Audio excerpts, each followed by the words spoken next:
Well, good evening, everybody, and welcome to our February 3rd West Perth Council meeting.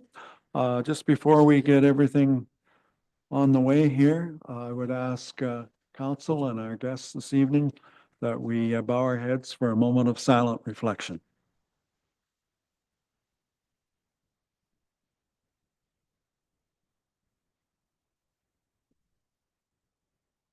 Okay, thank you. So we do have, I think we have all of council here except for Ryan. He is on vacation somewhere. I did know, but I forget now where he was going. So Ryan is absent. This evening on Zoom, we have our operations manager, Adam, and Matt, our building inspector, CBO, is also on Zoom, as is Rosemary, our librarian, will also be on Zoom.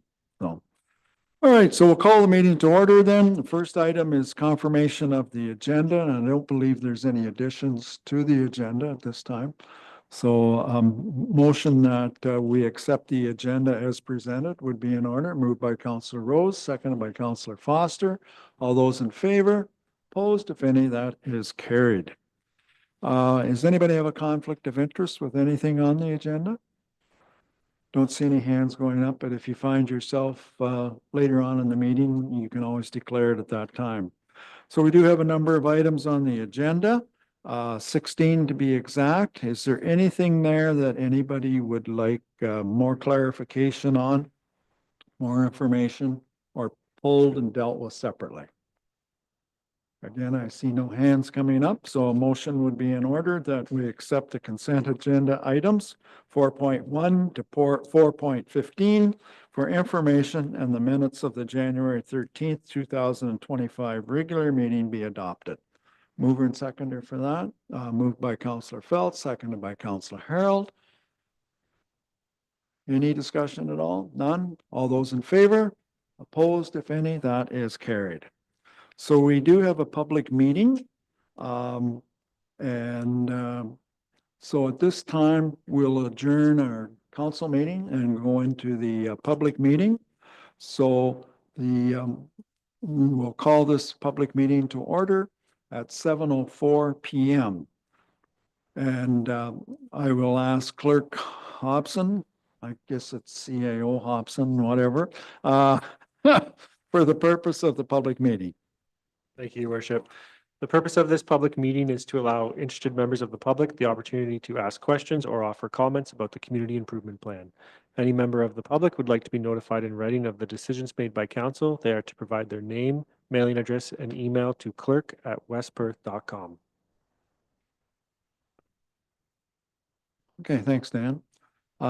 So this is a public meeting for a community improvement plan, and I will now call upon Emma Barho to present the community improvement plan, and then we'll have questions from council. So Emma, the floor is yours. I can see you in the bottom of the screen there.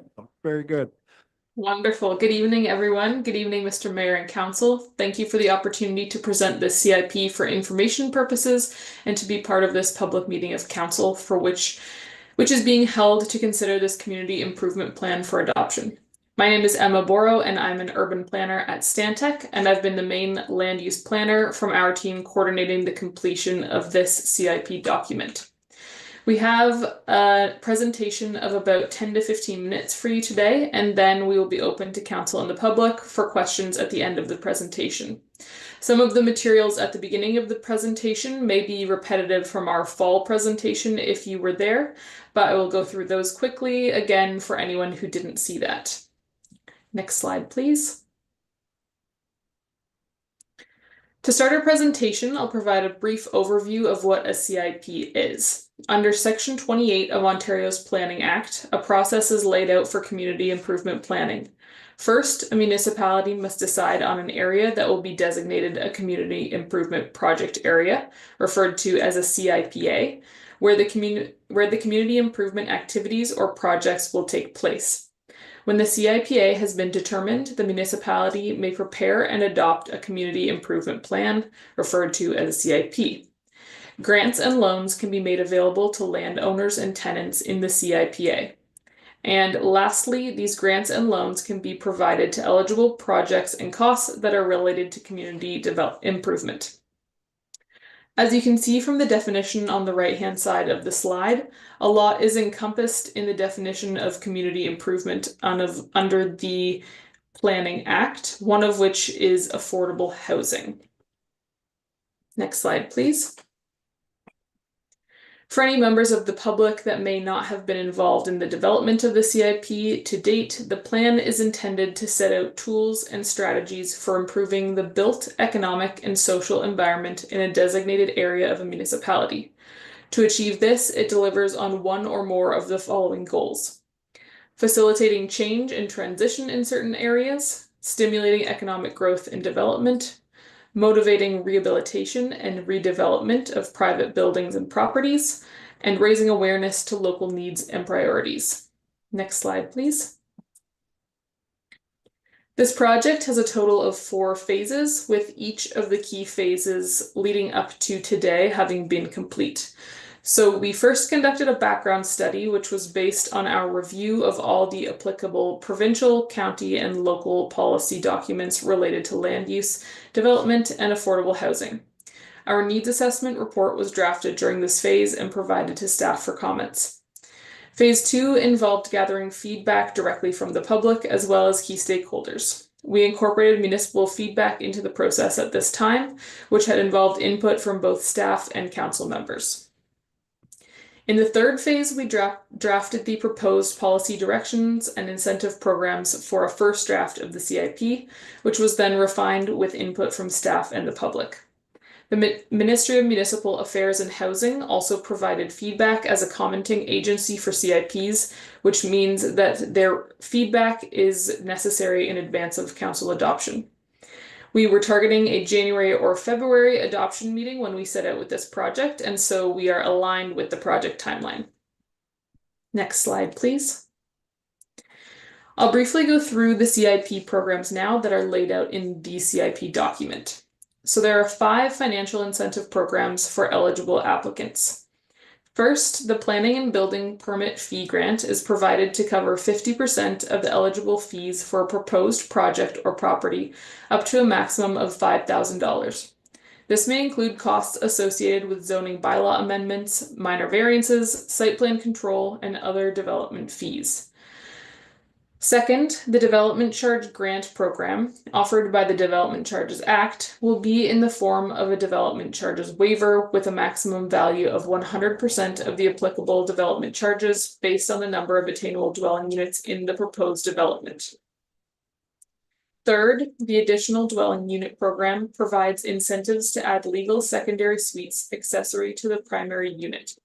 The maximum value of this grant shall be 50% of eligible costs, up to a maximum of $10,000 per property. This amount can go up to $15,000 if the proposed project meets the definition of a sustainable building. Costs include those associated with egress, engineering, accessibility, and interior works, as well as professional consulting services for a proposed unit. The commercial and rental housing conversion and expansion grants can be provided for up to $20 per square foot of expanded or converted space, up to $10,000. This value may be a maximum of $20,000 or 50% of eligible costs per property if the proposed project satisfies the CIP requirements along with design and sustainable building requirements. And finally, the tax increment equivalency grant is to stimulate investment by deferring part of the increase in property tax for an attainable housing project. This will be provided over 10 years or over 15 years for sustainable buildings, with 100% of the tax increment being provided in year 1 and gradually reducing by 10% each year. The costs may include, but are not limited to, those associated with redevelopment, restoration, expansion, and professional consulting services for the proposed development. Next slide, please. The general eligibility criteria for the financial incentive programs within the CIP includes the following. First, the applicant must meet the definition for affordable or attainable in the CIP document or in one of the upper levels of government definitions. Second, the project must be located within the CIPA. Third, it must contribute to achieving 5 or more affordable and attainable rental dwelling units for the tax increment equivalency grant, and 3 or more affordable or attainable rental dwelling units for the development charges rebate program, with incentives being proportional to the number of new purpose-built, affordable and attainable rental dwelling units. Fourth, the maximum $20,000 combined value of grants for any applicant in any 24-month period, excluding the tax increment equivalency grant and the development charges rebate program. The total value of grants must not exceed the total value of the eligible costs of the project. Retroactive grants for works prior to the adoption of the CIP are not eligible. No outstanding tax arrears or other outstanding municipal obligations. Units must be maintained as affordable or attainable for a minimum period of 20 years. Attainable dwelling units are not permitted to be used as short-term accommodations. And lastly, agreement registered on title to ensure affordability for the duration of the original agreement. There are a few other eligibility criteria and additional details for these listed in the CIP document, but these are the general eligibility criteria that apply to each of the programs. Next slide, please. So throughout our process of developing the CIP and of engaging with the public and stakeholders, there have been a few themes that have come up in the feedback. So first, we heard that there are a variety of barriers to creating housing that meet West Perth's needs. In specific, we heard that the small market, building regulations, NIMBYism, costs, staff, and labor force, affordability, and location can be barriers to providing more housing. Second, generally the public, stakeholders, and staff and council were of the consensus that the community improvement area should focus primarily on Mitchell as it is fully serviced, but should not limit affordable development from happening elsewhere. This is addressed in the CIP with Mitchell as the primary CIPA and Dublin and Staffa as secondary CIPAs. Third, diversity of housing typology was a topic we heard about from many people. It seems there's a lack of housing for people in need of 2 to 3 bedroom units, starter homes, housing for older adults, young families, and multi-generation families, and a general issue with affordability throughout the municipality. Next slide, please.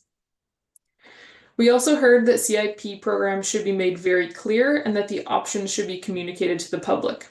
This was addressed in our last round of edits, where we added a section on communication and advertisement of the CIP, which recommended some directions on how the municipality could be sure that the public had easily accessible information about the grant programs.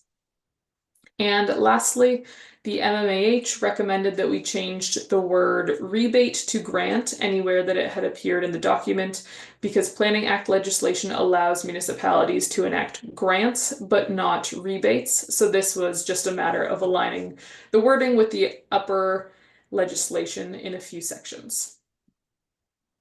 Next slide, please. So the revisions that we have made since the last public meeting to the CIP are the following. First, we updated the provincial policy statement section of the CIP to reflect the new provincial planning statement, which came into effect in October. There were also references to the provincial planning statement in other sections, so we made updates to these sections to account for the new statement. The MMAH recommended adding a section that indicates the County of Perth is still awaiting MMAH approval on their official plan, which will be amended to indicate that it has been approved once that occurs. As mentioned when I spoke about the feedback we received, we added a section called General CIP Advertising Program, which provides direction on how to communicate or advertise the CIP programs. This is a high priority program for the municipality to implement to ensure that there is actually uptake of the CIP programs. Next slide, please. And also, as mentioned, we updated the term rebate to grant in order to bring that into alignment with the Development Charges and Planning Act legislation. And finally, we updated the glossary to ensure that it was in alignment with provincial and upper tier municipal planning document definitions. And next slide, please. So that brings me to the end of the presentation. Thank you for your consideration of the work that has been completed to date, and I'm happy to take any questions if there are any. Okay, thank you, Emma. Questions from council members?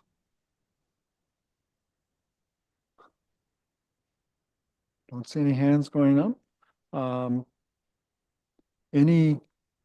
Do we have anybody of the public on Zoom? So nobody else. Any questions from staff with regards to this? You must have done a thorough job. Over here. Oh, Nicholas, go ahead. Mayor McKenzie, I was wondering if maybe staff could outline what some possible next steps are after a presentation like this one. Yep, thank you, Your Worship. So we'd be looking to bring back a bylaw if council's satisfied with this as it sits today and get it formally adopted. In the administration section, there's some other aspects we have to see to, such as appointing, I'd recommend at this time that myself be appointed as the SIP administrator. We don't have any money included in the budget for this program. I think from the onset, we've been pretty clear that we are hoping to get half funding. Have two funding to support a program like this. There are some soft services or non-financials in here that we could certainly look at to implement if council wishes. One of them is priority of applications that meet the intent of the SIP. We've never had an affordable housing application in West Perth, so if we got one, we could prioritize it in the queue. So a little bit of work that way, unless council wants direct us to have some budgetary impacts or anything of that nature. But next step is a bylaw, the next meeting.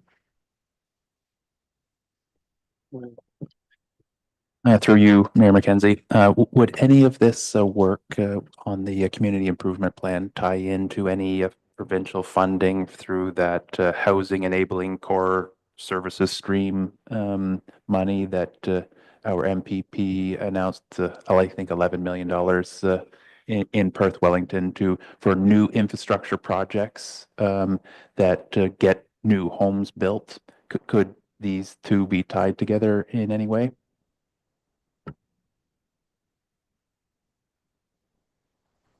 We can certainly look at reading of the grants and the qualifiers at this point. I think they're largely just related to infrastructure.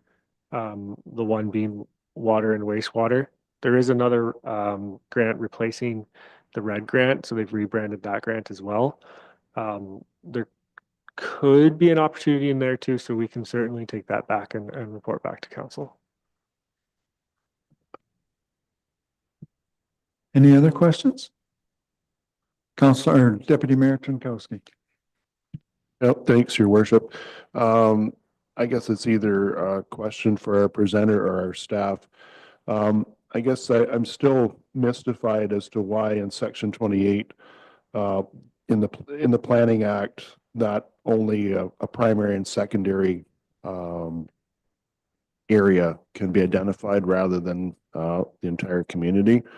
I just seem to think that's a bit too restrictive in my mind. If housing is a need across the community, then it should be provided. If assistance is to be provided to address the need, it should be provided across the entire community, but not just certain sections. But I guess I would be having to ask the province that question. I'm not sure. And I'm still confused or concerned with Section 7, the design guidelines, and the Section 8, the implementation plan. The design guidelines to me seem rather prescriptive. If it's to be a housing plan, then there's some things in this design guidelines that go beyond housing, the basic needs of housing, putting a roof over someone's head. So I'm curious as to how applicants would want to embrace work outside of the scope of housing. And the implementation plan, I find that potentially problematic if applicants have to submit a lot of paperwork, including 2 quotes for every element of what they're proposing to build. I would be concerned that applicants would get frustrated with the process and walk away from it. Because as I see it, some of the requirements for the applicants are more onerous than if a proposal came in for a new building on a bare piece of land. So I'm struggling with those elements of the plan. I can maybe address the first question related to Section 28 of the Planning Act and the primary and secondary CIPAs. So the Planning Act allows you to designate parts of a municipality as CIPAs in the way that the municipality sees fit. So for this CIP, we have designated Mitchell as the primary and Dublin and Staffa as the secondary CIPAs because this is in alignment with the official plan policies that are directing growth to first Mitchell and then to Dublin and Staffa. So this is just what we did in alignment with the other legislation that would the CIP would have to align with. It is not to necessarily restrict anyone, but rather just to follow the provisions that are already laid out for development in the municipality. Supplemental through you, your worship. Well, I realize the official plan for Perth County identifies Mitchell, Dublin and Staffa, but it also identifies other places like Moncton as an example, or hamlets like Broadhagen or Fullerton. So I raised this objection when we talked about this earlier, that again, I still think that all areas of the community should be considered and not just two or three. Thanks. Any other comments at this time? Okay, I don't see anybody putting their hand up, so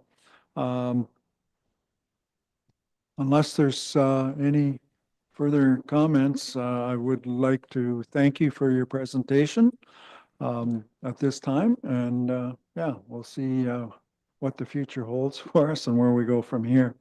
So I will now close this public meeting at 7:23, and we'll resume into our normal council agenda. So thank you very much.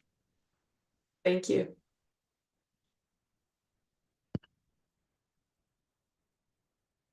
Okay, moving on with our agenda, the next delegation that we have is Tam Sydenham Source Protection Plan Amendment. And we have Julie Welker, I believe, on Zoom to walk us through this one. So, okay, there looks like there is somebody there. So Julie, the floor is yours and I'll let you take it away.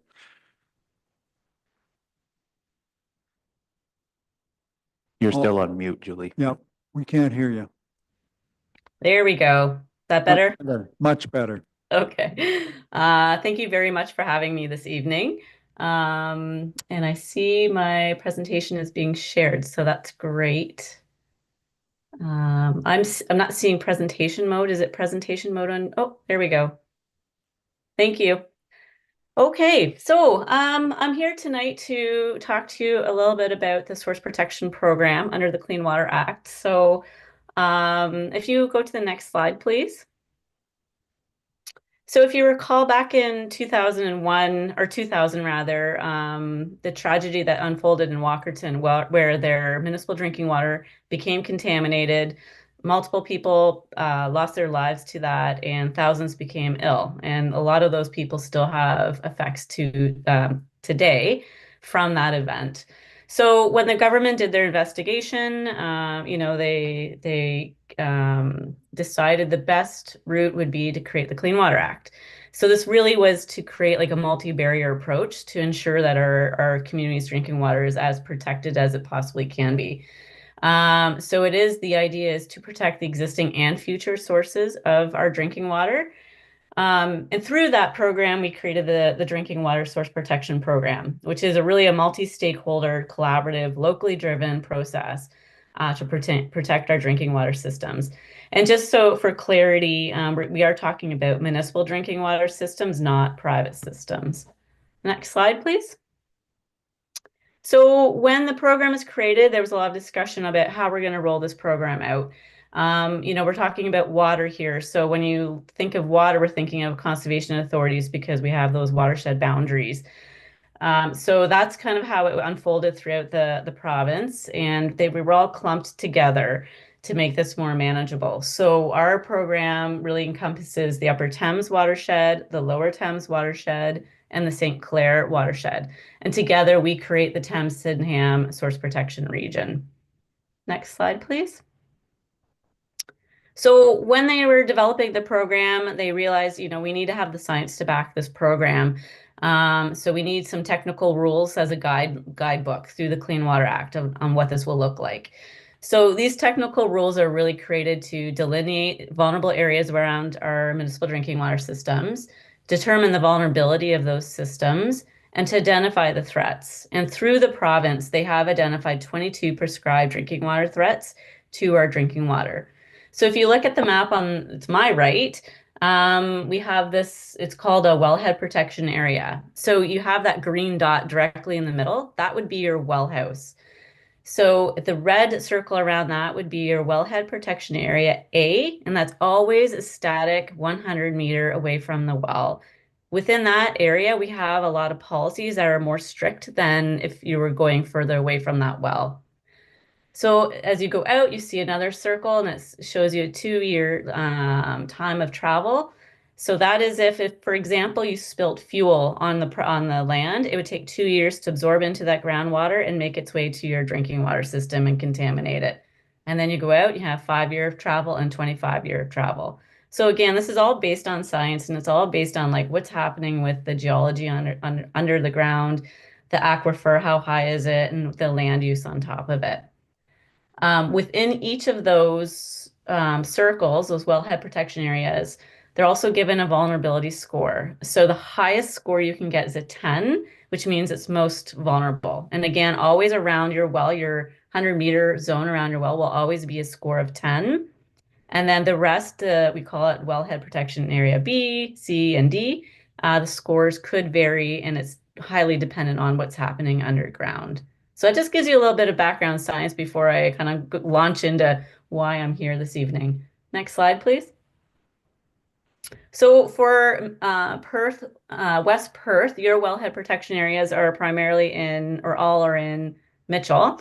So you see these maps here. You have, I think there's 4 wells within your community. So I'm going to just try to look at the map on your bottom left where it shows the vulnerability score. So you'll see the reds, those are where it's most vulnerable, and a lot of policies will apply to those areas. And then our WAPA Bs and Cs and Ds have lower vulnerability scores, which is a good thing. This is so less policies will apply to those areas. Next slide, please. Okay, so we have 2 guiding documents that help us through this, and that's the Source Protection Plan. And this plan is really developed through the Source Protection Committee. This committee is made up of 21 members. You have to have all the municipalities represented on there. You have to have all industry like agriculture, general industry, public, First Nations, health unit, MECP, and a representative from one of the Source Protection Authority boards, which is also a Conservation Authority board.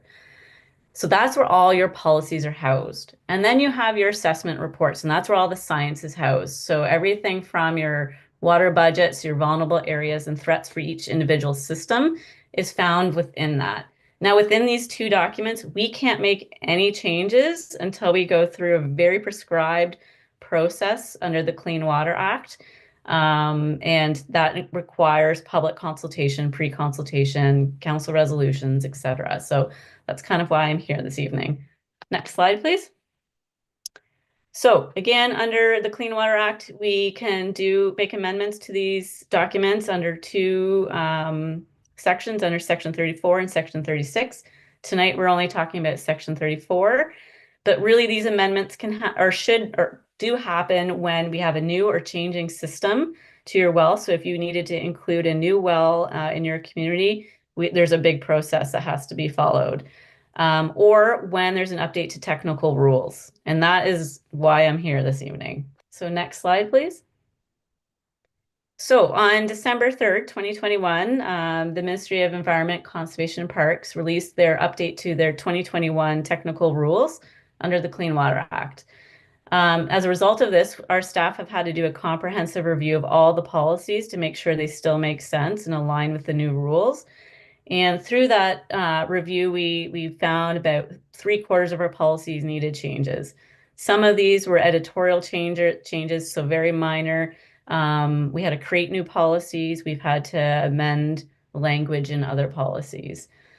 So some of the changes under the rules have to do with fuel, snow, waste, sewage, salt, commercial fertilizers, DNAPLs, which is dense non-aqueous phase liquids, which is like chemicals that don't mix well with water, and pesticides. Next slide, please. So what does this mean for West Perth? Through our analysis through the risk management official that works on your behalf, we found that 3 properties could be affected due to the fuel change in the rules. An example of what that looks like is the old rules would say 2,500 liters of fuel is a threat to your drinking water if it was spilled. Now they've reduced that to 250 liters. So it's a pretty big deal. And you know, when all these policies are approved, or the risk management officials will hit the road running, and they have an idea of where they got to go. And the whole process there is working and negotiating with landowners, businesses, and so on to mitigate this threat so it doesn't become a drinking water threat. But for West Perth and Mitchell primarily, there's only 3 properties that could be affected. Road salt storage, there are 3 properties that could be affected by this one, and it was under the new rules, partially exposed salt could be a threat to the drinking water. So we've developed a draft policy for management for this. So this will really be the risk management official going out to those properties and ensuring that they're closing the lids, or they're, you know, just making sure that the bins or whatever it looks like are solid and no holes in them, and so on and so forth. The third one would be snow storage.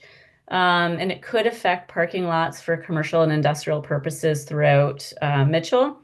So really for this, and this could be any quantities of snow storage, because snow storage holds a lot of road salt and other chemicals that are found, greasers and so on.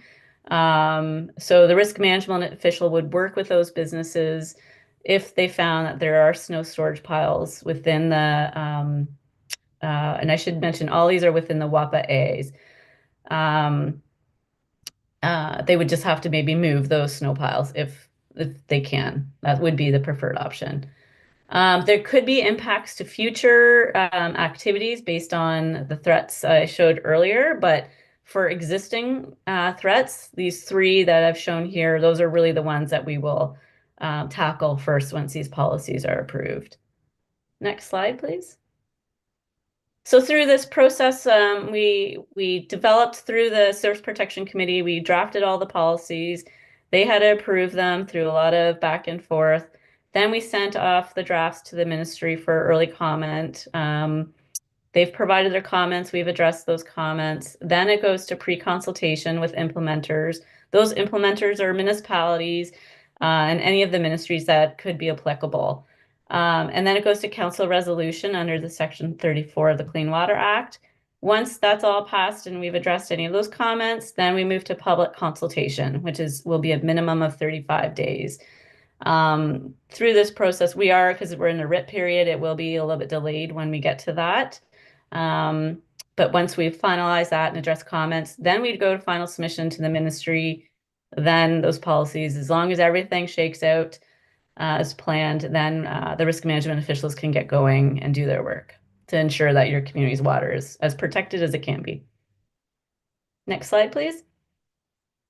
That will be it. So I'm happy to take any questions. Hey, thank you, Julie. Thank you very much. Questions for Julie from council members? Go ahead, Councillor Vink. Through you, Mayor Mackenzie, you made a a mention of the fuel storage changing down to 250 liters, but isn't that every truck that is driving through our town has more than 250 liters on board as they drive right through the source water protection area? Through you, your worship. Yes, very good question. It does not, any transportation does not qualify under the rules. So it would have to be like, I'd have to read through the rules, but there's different circumstances. So it'd be like above ground, partially below ground, but like stationary. We're talking about stationary systems or tanks.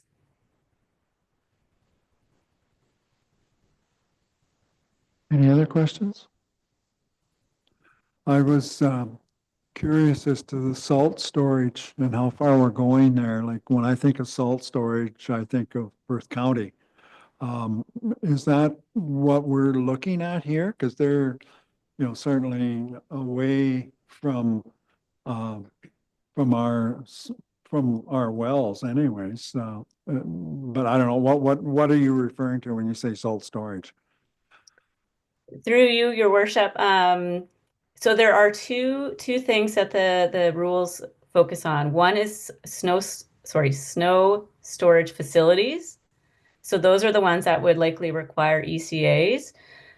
So there is prohibition with those within a wellhead protection area A. So you cannot build one of these facilities within within 100 meters of your drinking water system. Mitchell or West Perth in general does not have that. So it's not a concern, but for future, that would have to be something that would be flagged. And hopefully through the planning process, the risk management official would see that if there's a proposal to come forward, and she would flag it. The other part, the snow storage that I was really referring to, the on-site snow storage, is smaller quantities. So it would be like a parking lot just pushing their snow in an area within the 100 meters of a well. So we have seen that before in Mitchell, and it will need to be addressed in the future because, again, there's high amounts of sodium chloride in those piles, and that will directly leach into your groundwater, so which would affect your wells, your well water. So the risk management official will be tasked with working with those businesses, those landowners, to move those piles. But those don't require the ECA, so those are like the much smaller piles. Okay, thank you. Any other questions? No, I don't see any hands going up, so I do want to thank you for joining us tonight and giving us a presentation. With regards to that, we do have a recommendation here that we're looking for support from council.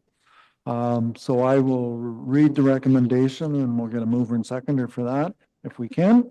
So the recommendation is the Council of Corporation of the Municipality of West Perth at the regular meeting held on February the 3rd, 2025, considered correspondence regarding notice of pre-consultation, proposed updates to the Thames-Sydenham Source Protection Plan, and the following resolution was passed: that pursuant to Section 34, subsection 3 of the Clean Water Act 2006, the Council of the Municipality of West Perth endorses the proposed updates to the Thames-Sydenham Source Protection Plan.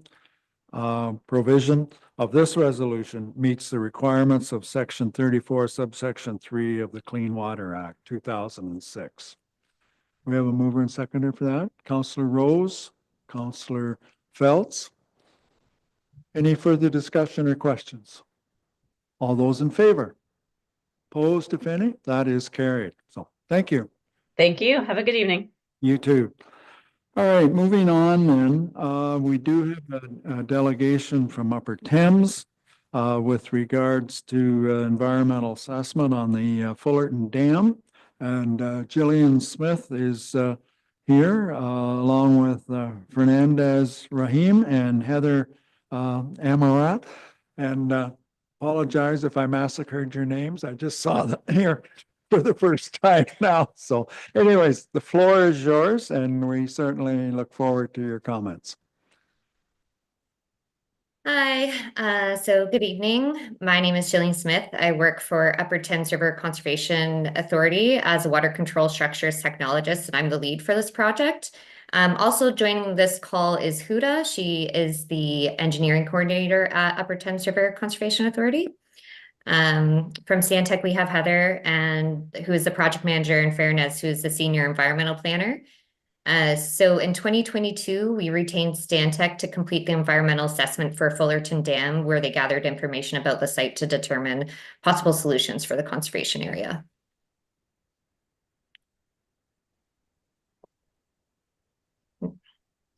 The Fullerton Dam and Reservoir are located at the Fullerton Conservation Area in the municipality of West Perth. A class environmental assessment for remedial flood and erosion control projects is being prepared to support the long-term planning for the Fullerton Dam. Upper Thames River watershed is located within traditional territories. There are 10 First Nations whose traditional territories overlaps the Upper Thames River watershed. Fullerton Conservation Area is located on the North Thames River, which feeds into the Fanshawe Reservoir and the Thames River.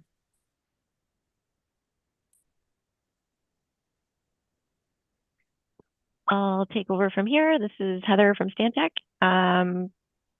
We are at the end phase of the EA. We have initiated, evaluated, held some public consultation, prepared an ESR, and we are following this meeting hoping to publish our notice and submit the EA for approval. A little bit about the site. The dam that retains the reservoir on the Fullerton Conservation Area is an earth dam. It was built sometime in the 1950s and is holding back a reservoir of water. Dam safety assessment has been completed several years ago now that identified a need to undertake improvements to the dam because it did not meet safety and stability standards. So we come in to check out an EA to identify alternatives that address the dam safety deficiencies. A preferred approach will include natural environment considerations and the social uses associated with the reservoir and the Fullerton Conservation Area. The EA category that we are working under for this project is the riverine flooding category. And according to the guidance document, these types of safety issues can be mitigated through dam decommissioning or channel realignment to support flow conveyance and capacity. During the EA process, we went through a number of evaluations where we reviewed a number of types of categories, and we came to some judgments about how each of our alternatives met each of these categories so that we could support a ranking system. I'm going to introduce you quickly to the 4 alternatives that were evaluated during the EA process. Alternative 1, as in all EAs, you have to have a do nothing option, except in this case, doing nothing doesn't actually mean doing literally nothing because the dam is unsafe. So some action must be taken to meet the safety standards. So it would require some further assessment and maintenance, including upgrades to flow controls and additional safety measures. The current dam structure and configuration does not allow fish passage from the downstream section of creek and river up into the reservoir and beyond. And the reservoir is currently acting as a kind of a solar warmed provider of warm water to the system downstream, which has historically supported cold water fish. The costing is available at the bottom there. So there is a kind of estimated 10-year cost for long-term maintenance, which would be recurring, and then a cost associated with maintenance and repair. Next, number 2. One of the options that was considered was maintaining the reservoir and the dam, so doing the safety upgrades as required, and eliminating the current outlet and replacing it with a fish passable side channel and you can see that as the kind of blue squiggly line in the top right of your screen. The high flows would continue to spill over the dam, but fish passage would be available around the facility to increase connectivity to the upstream and downstream environment and improve fish diversity. However, this does not reduce the risks associated with dam safety, and you would still need to maintain it and have ongoing safety and maintenance costs. To implement both these things, the cost is in the bottom there, including construction costs of a channel and dam improvements, as well as an ongoing maintenance and safety cost. Alternative 3, we evaluated the removal of some of the dam. If you take down part of the dam, you're holding back less water, which changes the way it is regulated. So we could eliminate some of the needs for dam safety and maintenance according to specific regulations. You would reduce the reservoir levels, so you would shrink the reservoir area. You could eliminate the current risky outlet and replace it with an outlet that is fish passable, which is again the blue squiggly line there, showing access for fish to go around the dam structure, the reduced dam structure. That would leave more space in the former reservoir area for natural channel to form and possibly some increased terrestrial and wetland habitat to be developed.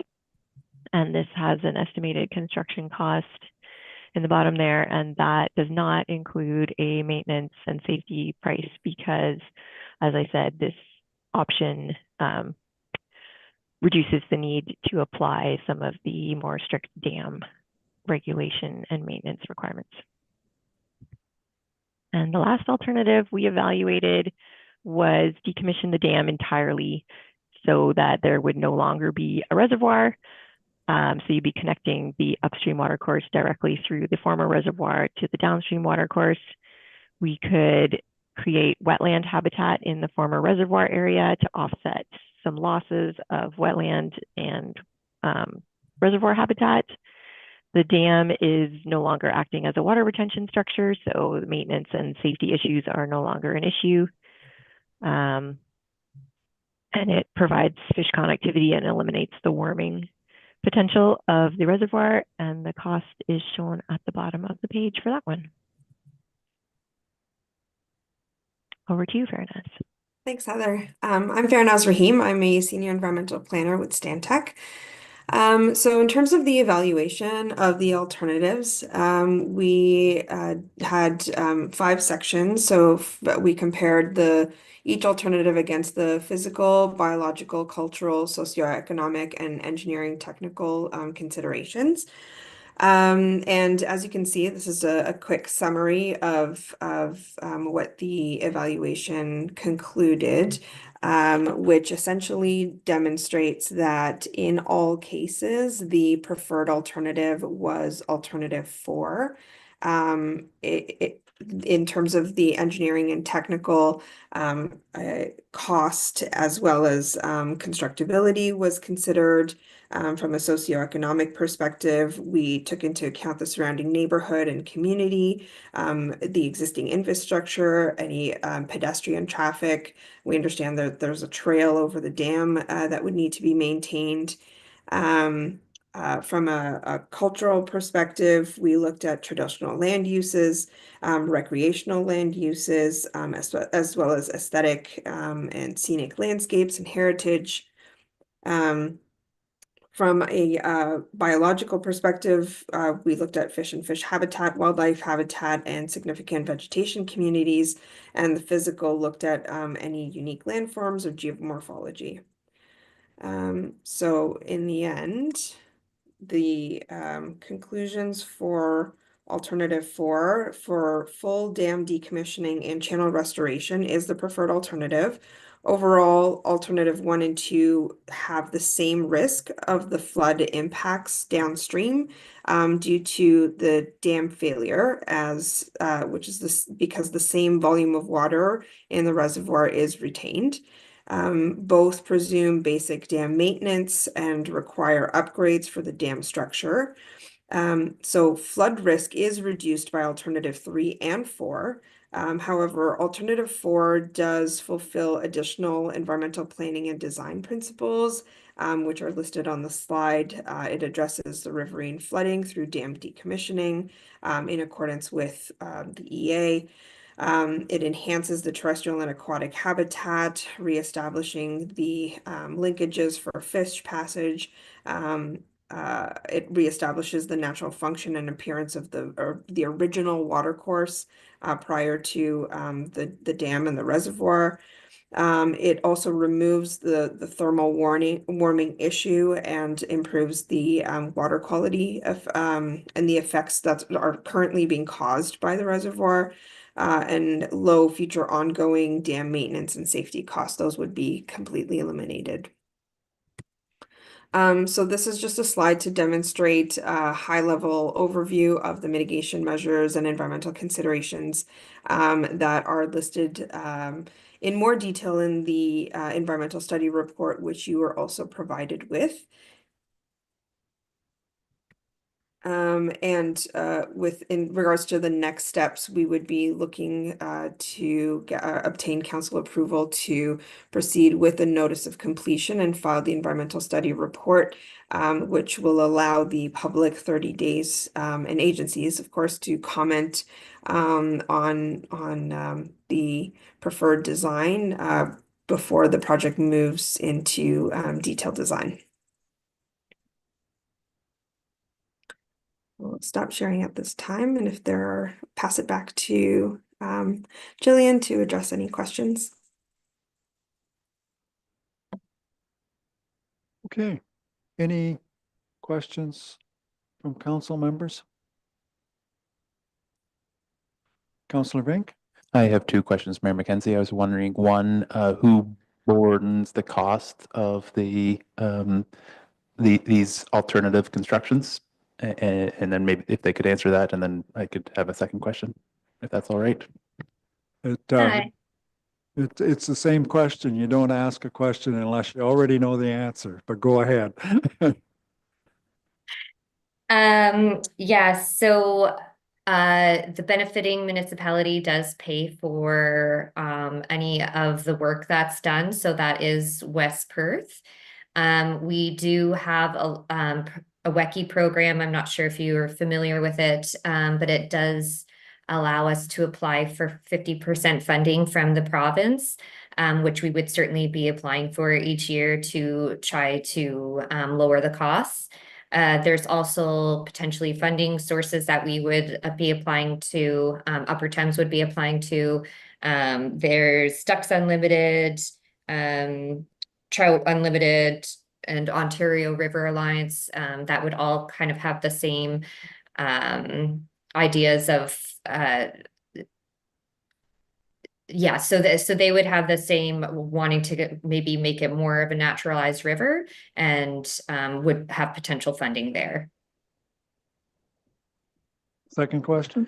Then my question is, why now? So if the report that identified it as a safety issue in 2017 or 2007, 18 years ago, why do we need to address it now and not wait another 18 years?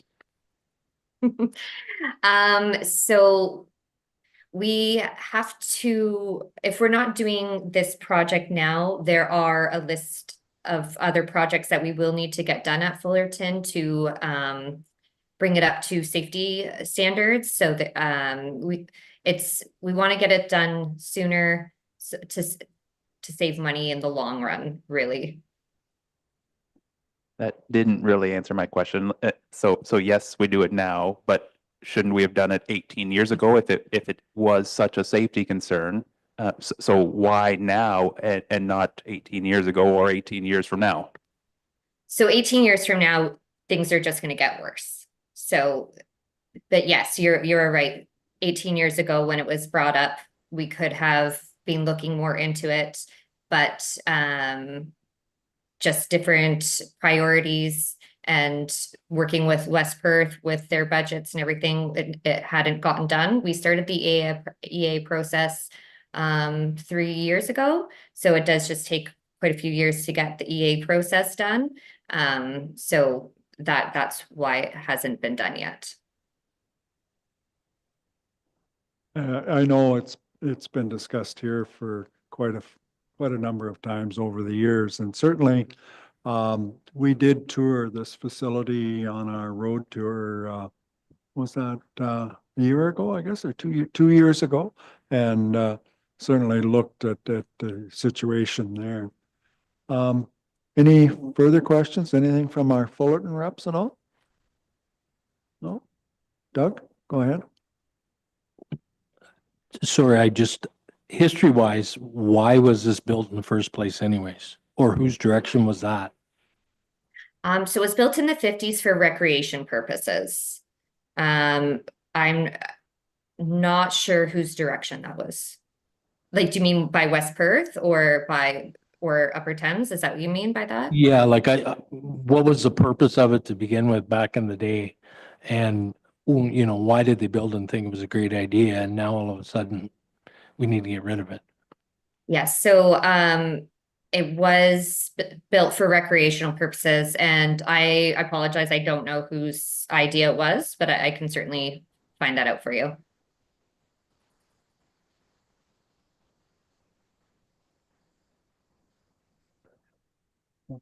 Yeah, okay. No, I was just checking with Dan here where we go from here.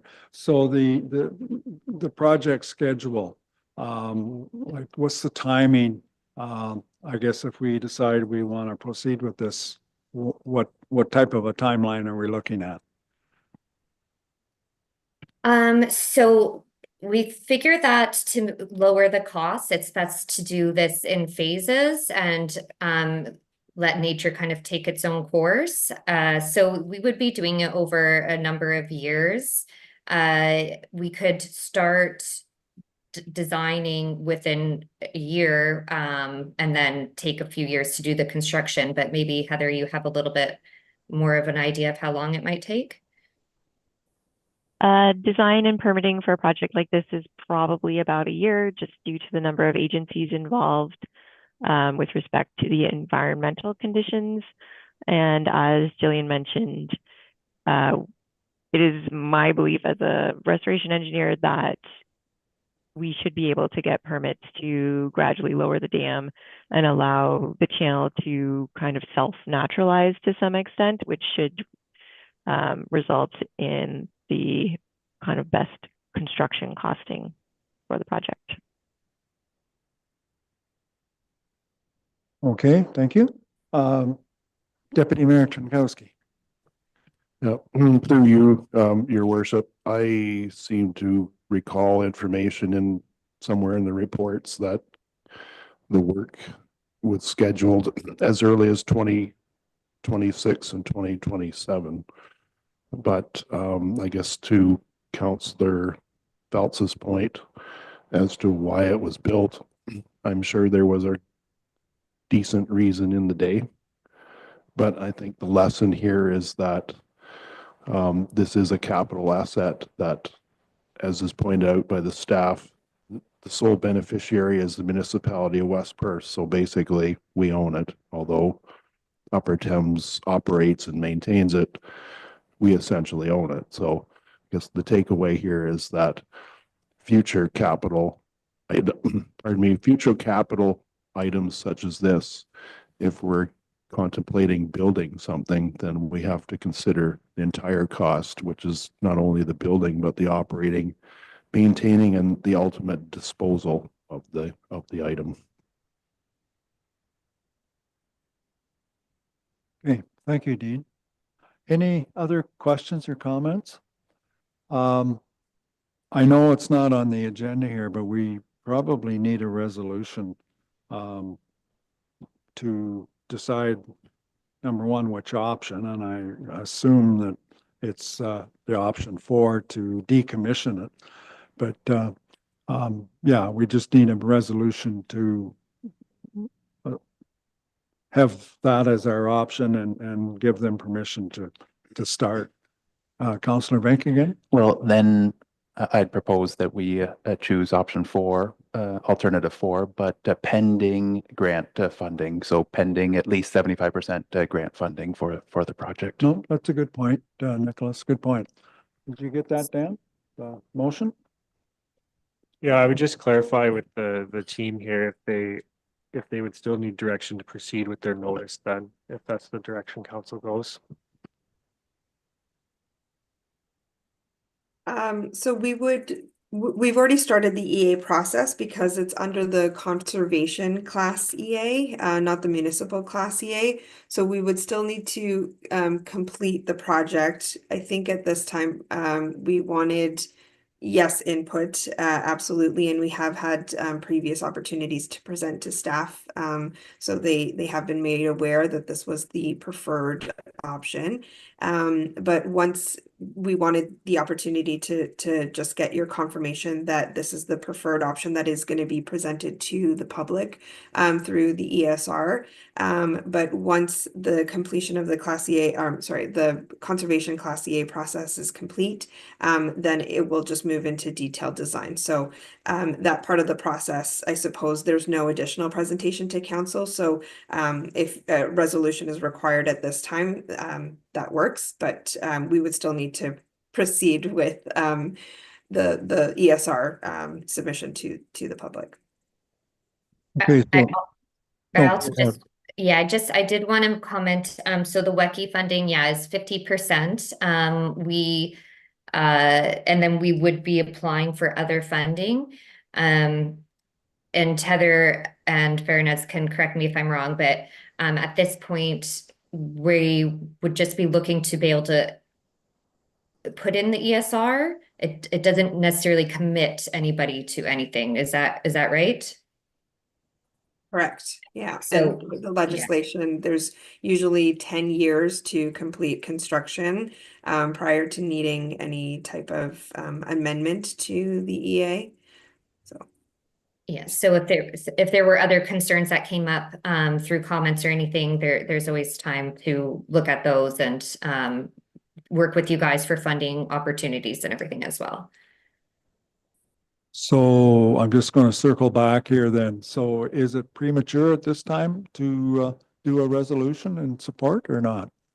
No, sorry, I shouldn't have said that then. No, sorry, we are hoping to be able to submit the ESR, which we just wanted to present to you guys to see if you were accepting of our EA report. Okay, well, we can word it that we're supportive of the EA report, and depending on the other half of Nicholas's motion was on funding, what funding is available. So I'll get Dan to wordsmith that, and I assume, Nicholas, you would move that? Yeah.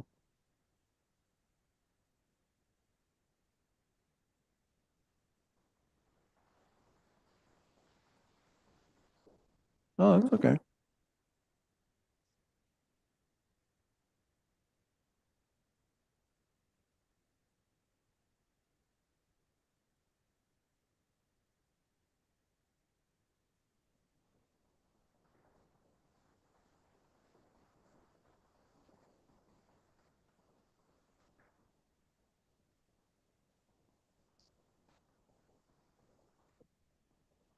We're good?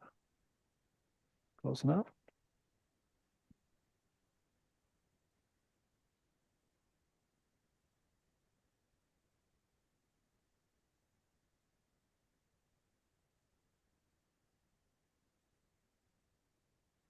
Okay, we'll get the actual motion here and then everybody knows what we're talking about. Yeah, and feel free, but that the Council of the Municipality of West Perth directs staff to proceed with the notice of completion and filing of the environmental study report, and that the Municipality of West Perth endorse option 4 in the event of 75% grant funding is achieved. Okay, so that's going to be moved by Councillor Vink. Do we have a seconder? Councillor Chessel? Any further discussion on that? Deputy Mayor? Yeah, thanks, Your Worship. Through you, I would propose an amendment that we add the following verbiage to the motion. And that council directs staff to work with Upper Thames River Conservation Authority to pursue grant funding sources. I would propose that as an amendment to the original motion as an addition.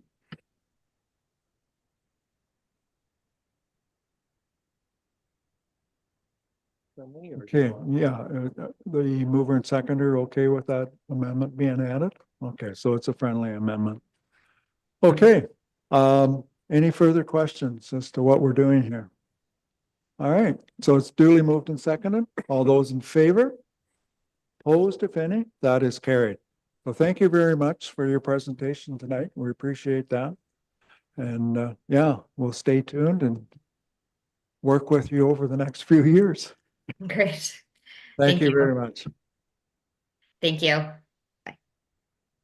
All right, moving on then, brings us down to reports. And the first report under the Director of Operations is the 2025 Water Financial Plan.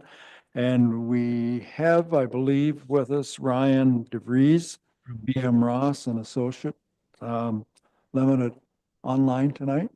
Oh yeah, there's a Ryan there and Adam. So both good. So very good. So the floor is yours. Will just turn it over to you and let you carry on. Great, thank you, and thanks for having me. I'll just get the presentation fired up here. Okay, you can see that? It's good. Perfect. Okay, my name is Ryan DeVries from BM Ross and Associates, and we were asked to help with a water financial plan, and I'm here to run through that with you, and then take any questions at the end. So the Water Works financial plan is a requirement by OREG 45307. There is not a similar regulation requiring a wastewater financial plan to be completed, but we're working on one of those as well as a companion to the water plan. It's historically been done, and it is and continues to be best practice. Unfortunately, that one is not ready yet, so you may see me again back at some point to run through that one with you. But tonight's focus is just on the water, and I'll get into the reason for that on the next slide. The previous plan for the water system covered a period from 2020 to 2025, and this current plan is for 2025 to 2030. So the plan timing is linked to the municipal drinking water license renewal, and your current municipal drinking water license is set to expire this year, and you're due to apply for its renewal by February 19, which is only a week and a half or so away. That application has to include a certain number of things. One of those things is a resolution of council adopting a plan, and it lays out the time period, but it's got to be a minimum 6 years, so that's what we've done here. The plans can be adjusted at any time in the future, so whatever you decide tonight, you're not necessarily fixed to, so that's important to note. Going through some background, as of last year, there were 2,154 customers. The net book value of the water assets, all of the water assets, was just over 15 million. And the replacement cost in 2024 dollars was just over 32 million. The average life expectancy of all of those kind of cumulative water assets was 73 years, but the average weighted remaining life is around 45 years. And your current rate of replacement is 28 years, so even better than the 45. If you look historically, the last 5 years, you had approved a 2.5% per year increase to the water rates. And if you look at the 2024 rates, it had to do a little bit of assumption based on water usage, but works out to, on average, a residential fee on the water side of around $695 per year. The water system generates revenue of around 1.6 million, and it costs around 800,000 to operate. You have an amortization expense of 370,000. There's no debt, and the reserves at the end of last year was around 2.5 million. We had to make a number of assumptions in order to project expenses and revenue in the future. So some of those included increasing operating costs at 2% per year. Energy, chemical, and insurance was a little bit higher at 5% per year. Contracted services at 2%. Growth assumed at 26 households per year, and that was consistent with what you've seen over the last 5 years. And then reserves were earning interest at 4.4%, again, consistent with what you've seen in recent years.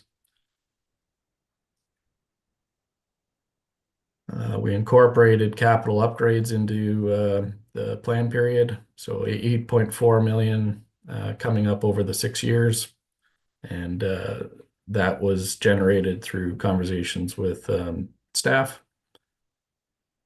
And then point out that the 2025 assumed revenue is based on budgeted 2024 numbers, inflated by 2.5%. So whatever rate you were to select tonight would apply to 2026 and beyond. The plan goal is to develop a cost recovery plan to ensure adequate funding to operate, maintain, and replace infrastructure. And our approach to meet that goal, we came out with 3 different options. Option 1 was a 0% rate increase. Option 2, a 2.5% annual rate increase. And the goal there was just to match the previous increases that had historically been chosen. And then option 3 was a 4.8% annual rate increase, and the goal there was to reduce the rate of replacement to match the current rate of replacement by the year 2030.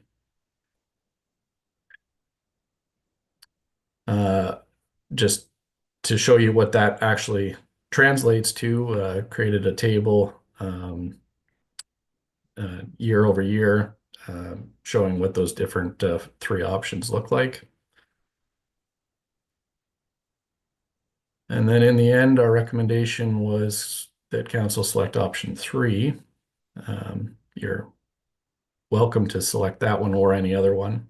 But in the end, we do need a resolution that we can provide to the ministry with the drinking water license renewal. So with that, be happy to take any questions. Okay, thank you, Ryan. Any questions with regards to that presentation?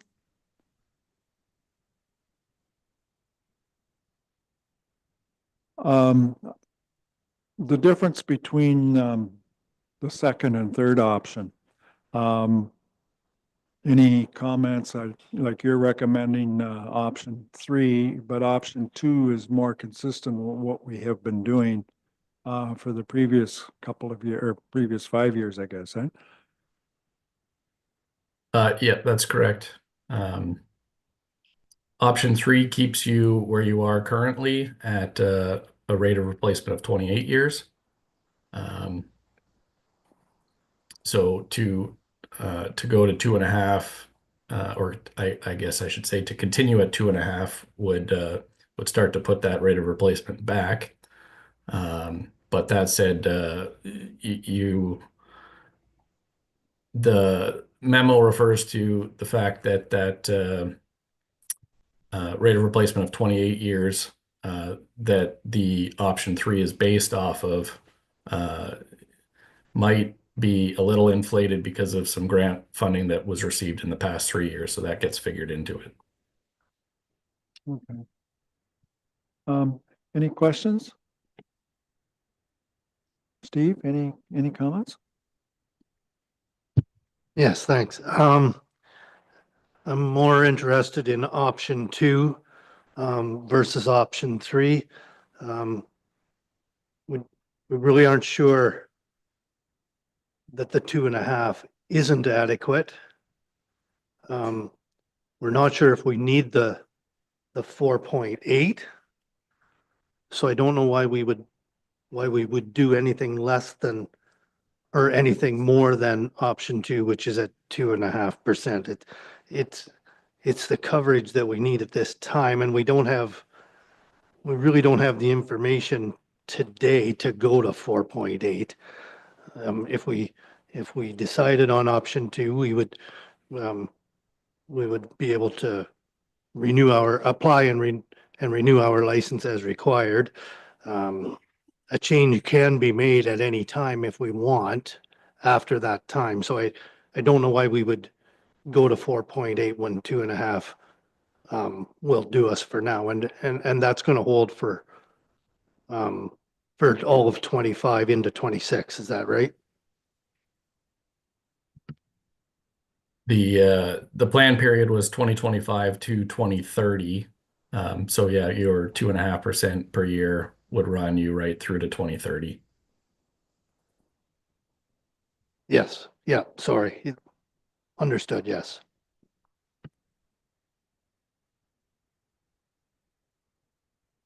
Any, Deputy Mayor? Yeah, thanks, Your Worship, through you. Yeah, I get a question either for BM Ross or for staff, kind of along the same lines as Councillor Harold. We really do need to see more breakdown on how these, the 2.5%, the 4.8% are derived. My only comment or observation is that later on in our meeting, we're going to be talking about indexing of development charges. And that index rate is set at 3.3%. So if development charges need to be increased by a 3.3%, that involves infrastructure. I would think that the water rate, which also involves infrastructure, would need at least a 3.3% indexing as well. But having said that, where's the data? I would like to see more data before we can zero in on before we can set a proper number. Thank you.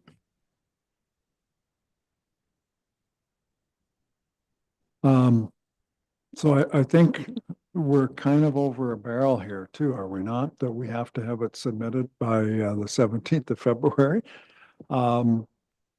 If we pick a number, we can tweak that a year or two down the road, can we not? Yes, that is correct. The ministry wants to see that you have a plan, but they certainly won't fix you to it. Okay, thanks. I guess I'm looking at members of the Water Committee, Environmental Services. What direction you want to go here, Steve? I would move that we would take option 2, which is 2.5%.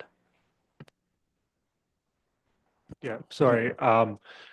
Can we just put up the slide deck? The last slide had the recommendation on again. I don't know who was running that. Can we put that up on screen, please? Very last slide.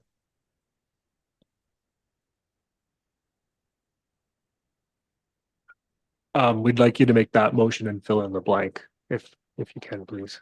Okay, so go ahead, Steve.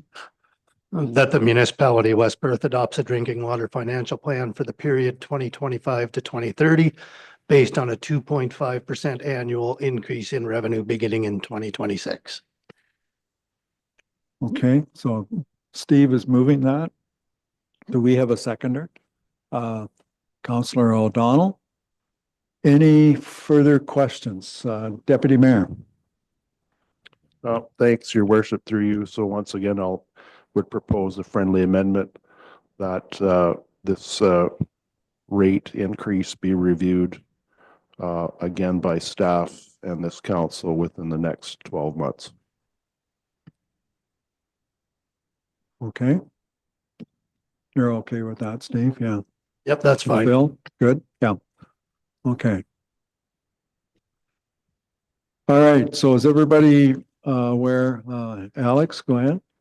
Is there a provincial recommended replacement rate, or where does 28 years come from?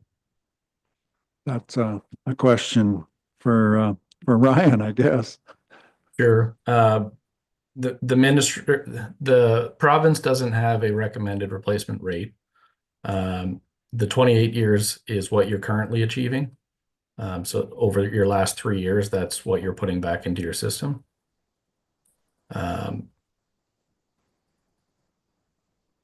As a general rule of thumb, you want to stick close to what your weighted remaining life is of 45 years or better than that. If you don't, then your system begins to get into more of a state of disrepair.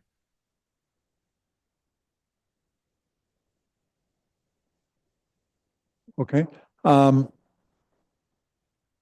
Adam is on. I don't know if you have any comments or guiding opinions as to what we should do here. Yeah, through you, your worship. Thank you.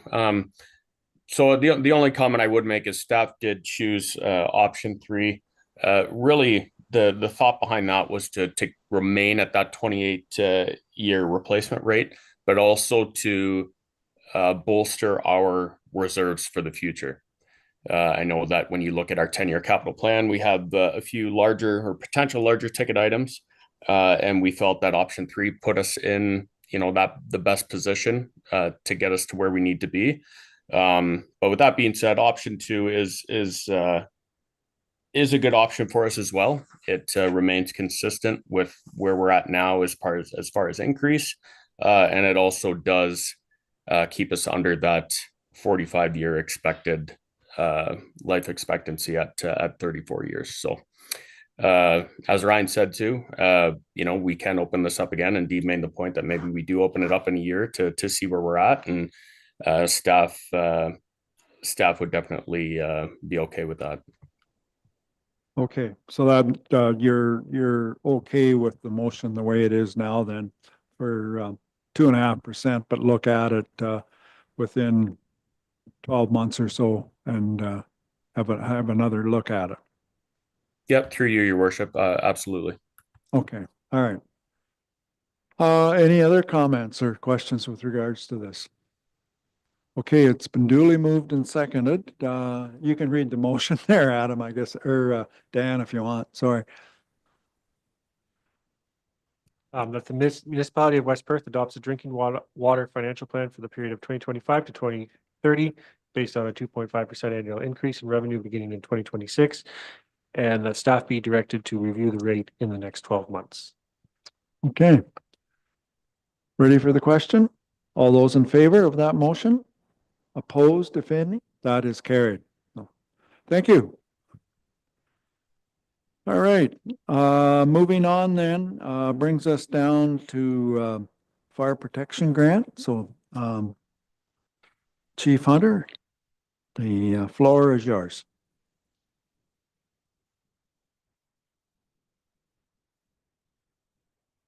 Thank you, Mayor and Council. I won't take much of your time because this is a report that doesn't usually get much controversy where we're getting money from the province. The only downside with our application was we were short about $1,700 from what we requested, but our plan is to use some money from our small equipment reserve to make up that difference. It's really important that we purchase this cancer prevention equipment, and if there's any questions, I'll gladly try and answer them. Okay, thank you, Chief. Any questions for Chief Hunter on what we're doing here? Okay, if not, then we do have a motion here that the municipality of West Perth approves entering into an agreement with His Majesty the King in right of Ontario as represented by the Office of the Fire Marshal for a fire Protection Grant, and that the mayor and clerk be authorized to sign the agreement on behalf of the municipality. We have a mover and seconder for that, moved by Councillor Phelps, seconded by Councillor Foster. All those in favor? Opposed, if any? That is carried. Thank you, Bill. All right, the next is Ministry of Municipal Affairs and Housing, the Municipal Accountability Act, and Dan, I guess that one would be yours. Yep, thank you, Your Worship. Good evening, Council. At our last meeting, staff were given direction to prepare a letter in response to municipal affairs and changes to the Municipal Accountability Act. Staff have reviewed it. We've drafted the letter. We've also looked into the organizations, and at the Roma conference that was attended as well. It's a well-received legislative change. You've seen in there that we've added in the report and something that came up at Roma, that the province could provide municipalities with a public-facing code of conduct, i.e. then they're all the same across municipalities and they all have the same teeth and et cetera. So that was something discussed at that conference. That could be added into the letter. Nevertheless, staff drafted the letter and it's fairly positive. So just looking for direction to send it off or any changes council might want. Okay, thank you, Dan. Any questions or queries for Dan on that? Go ahead, Councillor Foster. Would it be most prudent to send it now or wait until after the election?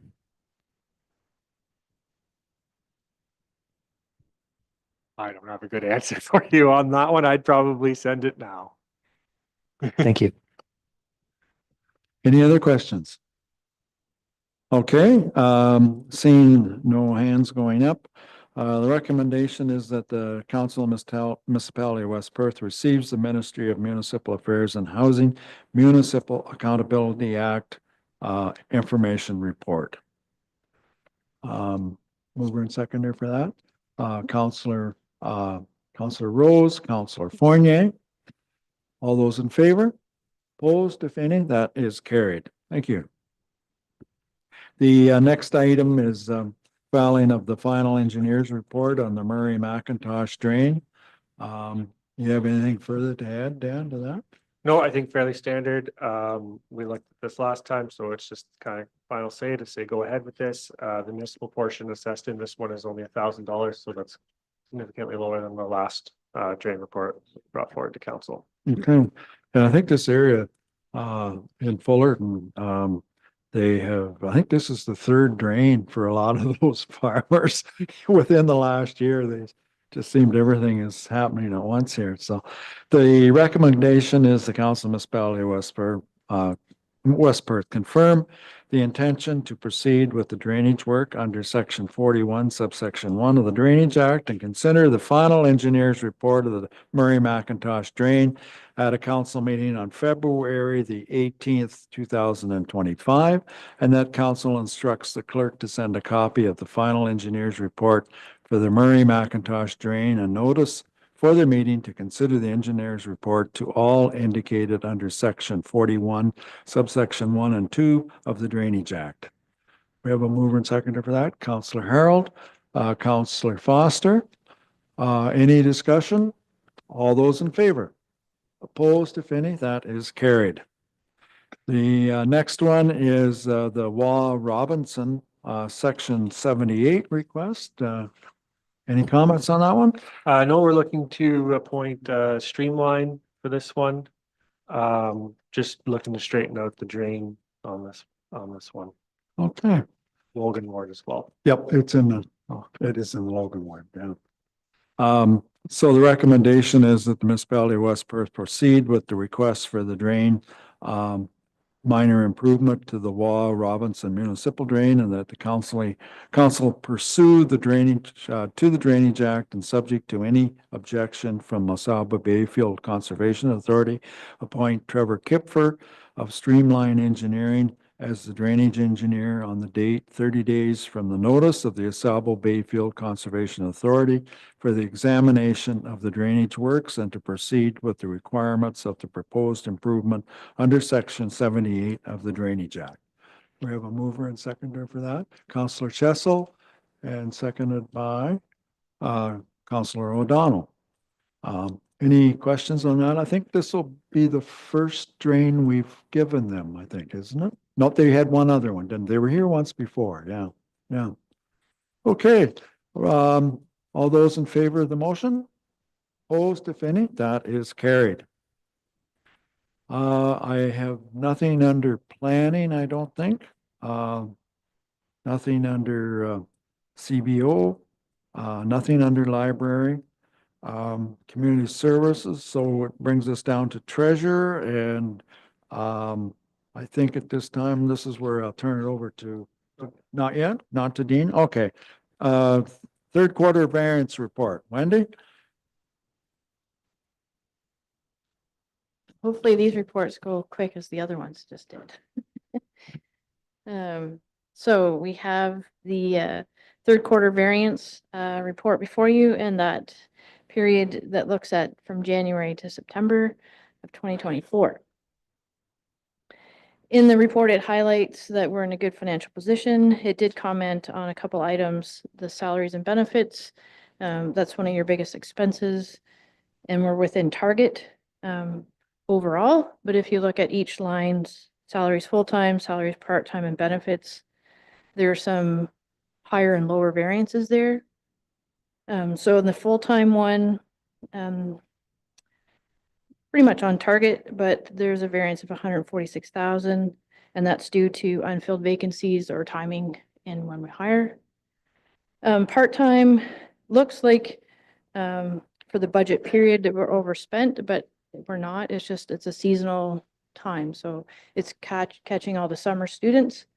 And then when we produce the fourth quarter, it'll look normal because we don't hire as many students or seasonals through the fall.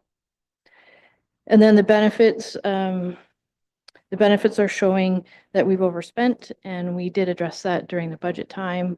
We did see in 24's budget, some of the benefit calculations weren't being processed correctly.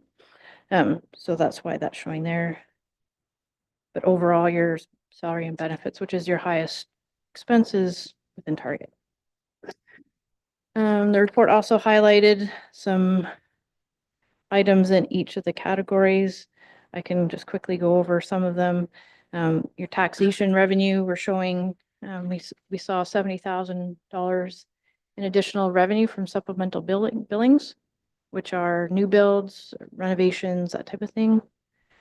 And then we didn't have as many write-offs. So that's giving you an additional 172,000 in revenue for that quarter.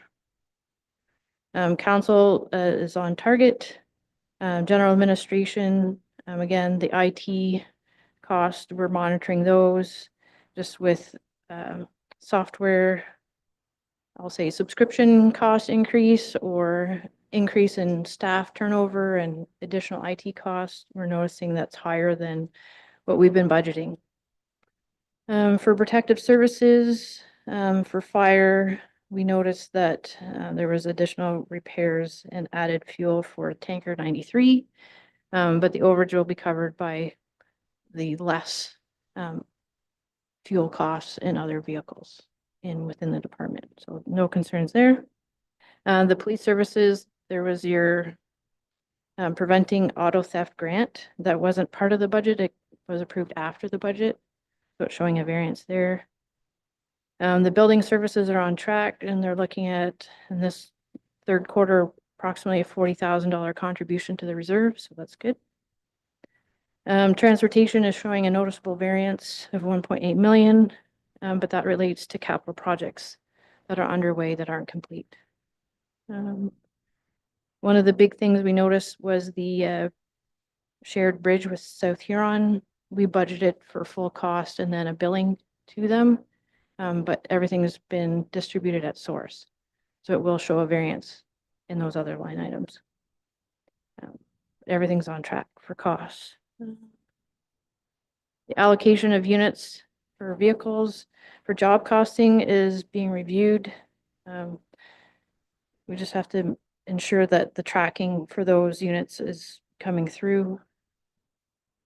And then obviously with transportation, there's seasonal activities within the department that can cause variance. So a lot of rain or a lot of snow. Environmental services, we're showing a variance of 951,000. And that's due to a lot of year-end entries that happens to the reserve. So we don't do those until the end of the year. But at Q3, they're both looking as making a contribution to reserves. So no issues with those departments. Capital projects were in progress. The Mitchell landfill is showing in Q3 a lower revenue than anticipated. But that's just how it's being presented. So the way the bins were changed last year is we have to do a year-end entry to bring the revenue that we've already collected in. So fourth quarter will look normal. Recreation and culture, we noticed that there's lower facility rentals.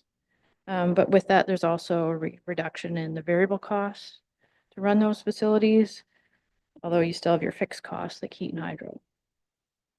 There was additional revenue items through donations and the Canada Summers Job Grant. And then the other line item, which represents the Perth County of Perth and the school board. So all payments have been paid. That's just a note. That's also your debt payment line. For capital, Q3, we'd only spent 2.1 million out of the 6.5 million for capital. And I think it's just projects were underway.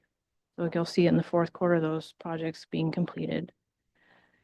For Q3, the projects that were completed were the office equipment, the AC unit for the server room here in this building, line 32, road 160. And then just to note, the wastewater vehicle, there was a carry forward that didn't come through on the 24 budget, so it's showing a variance. Overall, the finances look good for Q3. If there's any questions, I'll take them. Okay, thanks, Wendy. Any questions for Treasurer?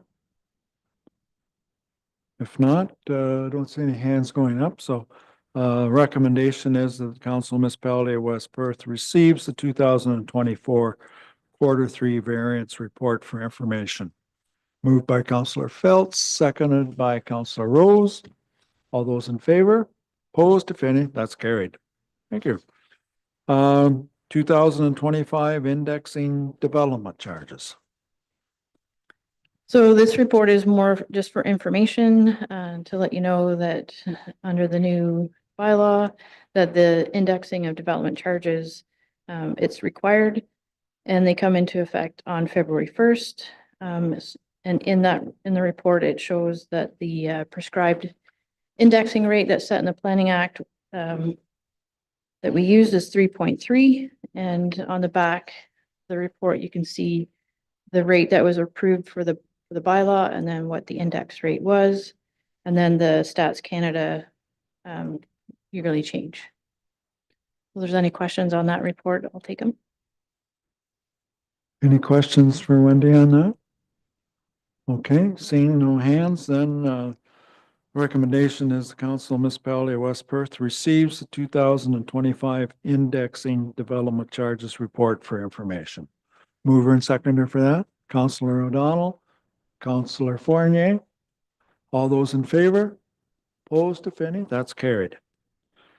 And 2025 reserve budget report.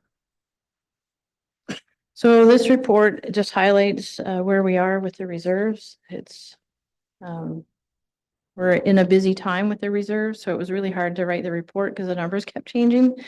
And so I just took a snapshot of what they were on a particular day. So in this report, it kind of just highlights some of the items that took place this year for the reserves. And so during the budget year, you know, budgets are estimates, but there's things that come up through the year.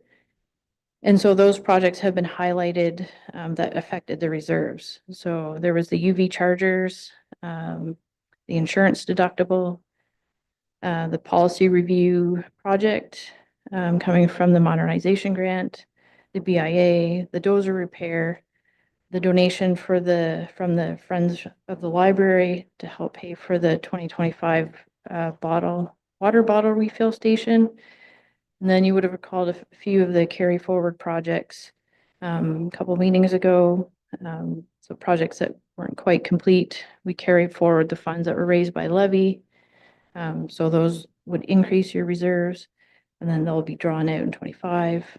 There was a CIBC land mortgage payment, and then the 2023 surplus, all kind of affected, they did affect your reserves.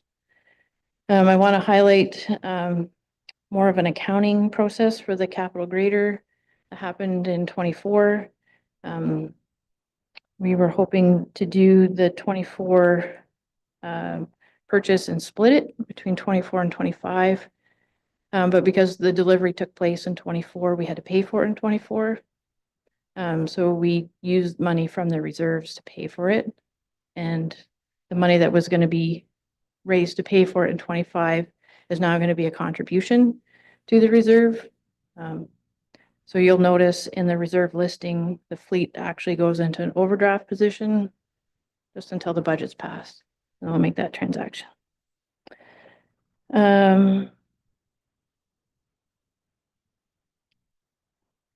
Also, the year-end entries will be the building department self-closes, BIA, water and wastewater.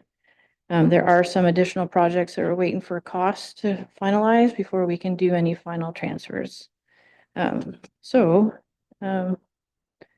looking right now, the reserve balance in 24 is 22 million, and that's for your reserves, reserve funds, and obligatory. You do have other set reserves, which is your Heron Business Park and your government business enterprise, which is Earth. It's highlighted in the attachment at the back. Overall, you're seeing a decrease in your reserves from 24 to 25, not by a significant amount, but by about $500,000. So if there's any questions on the reserves, I gladly take them. Okay, thank you, Wendy. Any questions on the reserves? Councillor Foster? With the changes we made to streetlights, will all those reserves become one, or will they be left separate? Because there's quite a few of the streetlight reserves. We haven't made any changes yet to the streetlight reserves, so they are all part of the area rate, and each area rate has a reserve. So we're currently looking at that policy coming after budget and year end and audit. So we'll have to look and see what that will look like. Because yeah, I'd like to consolidate some if I could, but we have to develop that policy first. Thank you. Any other questions? None? Okay, then the recommendation that we have is that the Council of Municipality of West Perth receives the 2025 Reserve Budget Report for information. Mover and seconder for that?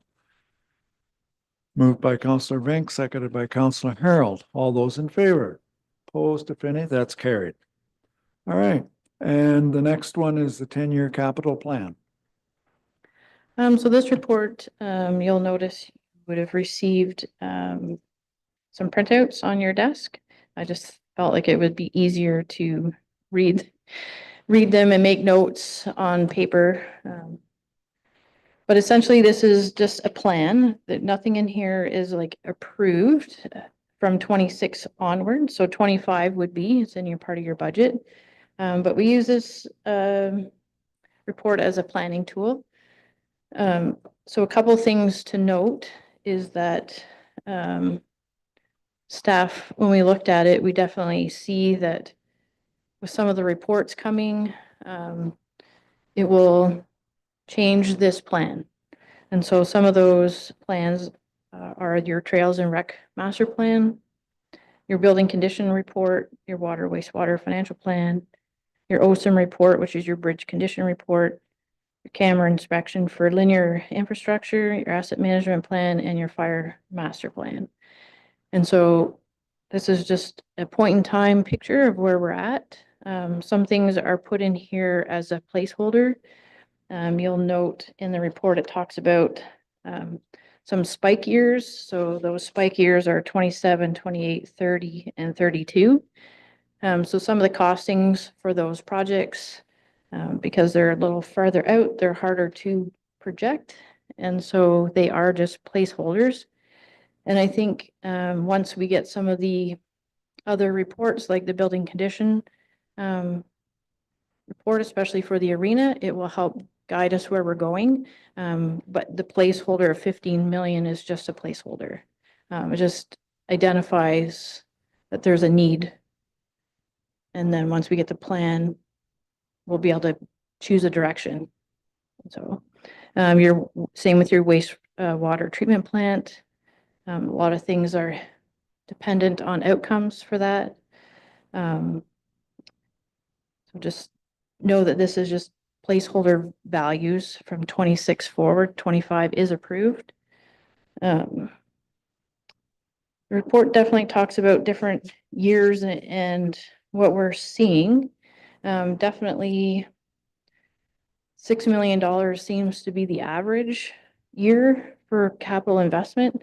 So we would like to look at more of a financial strategy to deal with the higher years and to kind of level out the impacts of high years. So whether that's a contribution to your reserves to help so you're not having big spikes, looking at debt options, grants, etc. So I know the report gets into a lot of detail and a lot of projects, but just know the 25 is the only one that's approved. So if there's any questions, I'd be happy to take them. Okay, thanks, Wendy. Any questions on the capital sheet there from Wendy? Go ahead, Deputy Mayor. Thanks, Your Worship. Not a question, but just a comment. Thanks, Wendy, to you and your staff for, as well as all the department directors for their input into this report. I'll go back to when I first started on this council 10 years ago. These were the exact kind of questions I had at that time. And so I'm comforted to see that staff has invested their time to come up with this information so that this council and all those that come after us can see what the priorities are and the timing and what we anticipate the cost might be. And as Wendy pointed out, this is a snapshot in time. It's a planning tool. Ultimately, this council, our council in general, along with staff input and public input, will decide what money gets spent and in what areas. So thanks again, Wendy, and to all of our directors for their work on this. It's greatly appreciated. Okay, thank you, Dean. Any other questions from any member of council? Okay, if not, then the recommendation that we have here is that the Council of Municipality of West Perth receives the 10-year capital plan report for information. Mover and seconder for that, Councillor Phelps, Councillor O'Donnell. All those in favor? Opposed, if any, that is carried. Thank you. And now I can turn it over to Dean, I guess, to chair this part of the meeting. Okay, thanks, Mayor McKenzie. So we're on to item 6.86, the 2025 operating and capital budget. And I will give the floor over to Wendy McMurray, our treasurer, so that she can lead the presentation on that. Dean, if I could go back one and to 6.85. Sure, getting ahead of myself. So I'm excited about the budget, as you can tell. So yes, we'll back up to 6.85 2025 education property tax rates. So this report is just to let you know that there is no change for the education rates for 2025. Our percentages have remained the same. The only change would be the aggregate extraction property class, and I've copied out right from the act that it'll be the 5% for education. And so the budget education property tax portion to be raised in 2025 is just a little over 3 million. And compared to last year, it's only up about $40,000. And that increase is due to growth. there's any questions on education taxes, Okay, thanks, Wendy. Anything for Wendy on this item? Not seeing anything. So I think we have a recommendation to back up here on my agenda. Of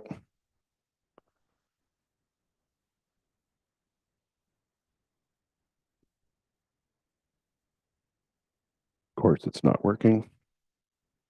Okay, so recommendation is that the Council of the Municipality of West Perth approve the receives the 2025 education property tax rate report for information. Councillor Rose moves, Councillor Foster, you second. Any further discussion? Seeing none, I'll call the vote. All those in favor?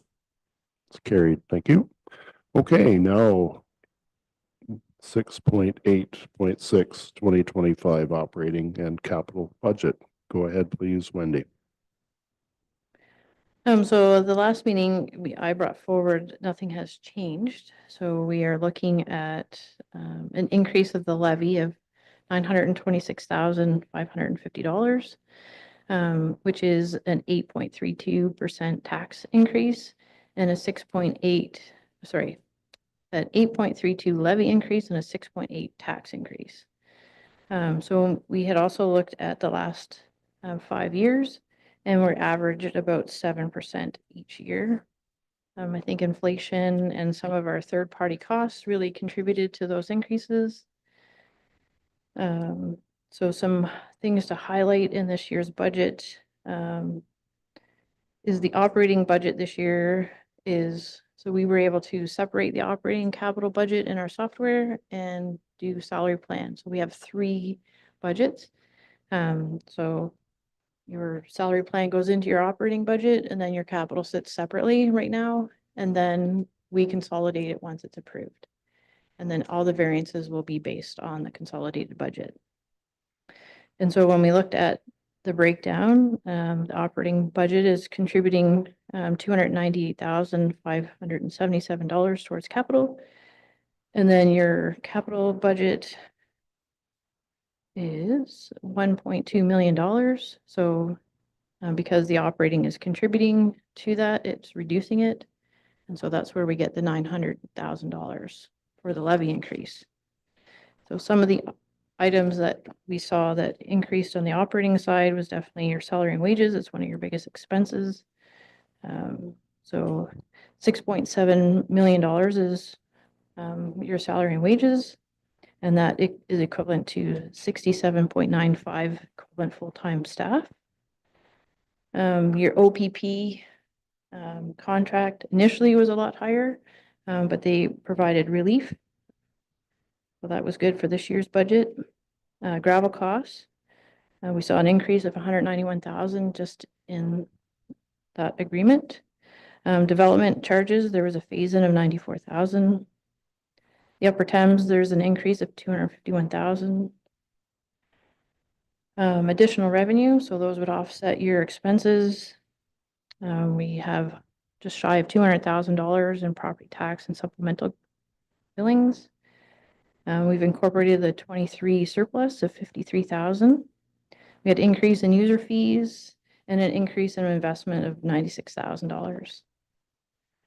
In capital, we've gone through the 10-year, but just to highlight, the major project this year would be Wellington Street, the road reconstruction. By the time you did the water, storm, road and wastewater, at $2.2 million, which is over one third of the total capital investment for the year. Just want to highlight that if today you pass the budget, that between the resolution and the confirmatory bylaw is that we would start purchasing. Purchasing this year will look a little differently due to the new procurement policy, in that the budget is your first gating principle in your procurement policy, and then staff are to report back our competitive procurement process or strategies. If there's any questions or any comments, any changes? Okay, thanks, Wendy. So we've heard Wendy's report, and we've gone through this information in previous meetings. So I'll look to my colleagues to see if there's any questions or comments at this time. Councillor Vink, go ahead, please. Deputy Mayor Trentowski, I was wondering about the capital from the Fullerton Dam. Since we heard tonight that it might be a 3-year project, would it make sense to contribute capital monies over the next 3 years toward that project, that we spread that out over 3 years? So if the total project value is 165,000, I think that's what was the forecast that Wendy had, was about 165,000, that we spread that out equally over the next 3 years.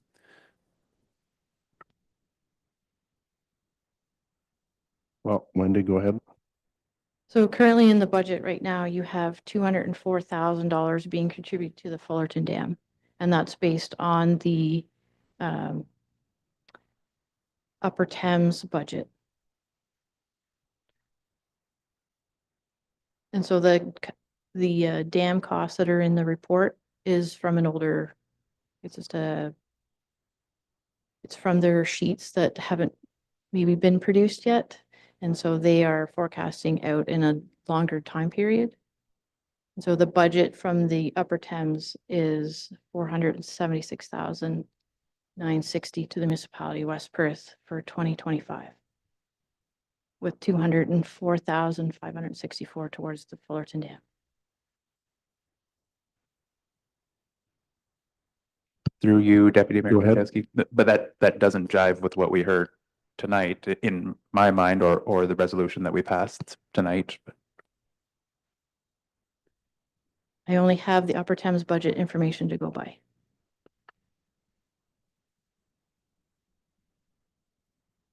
So what are your wishes, Councillor Vink? I'd like to spread the cost of the Fullerton Dam over the next 3 years.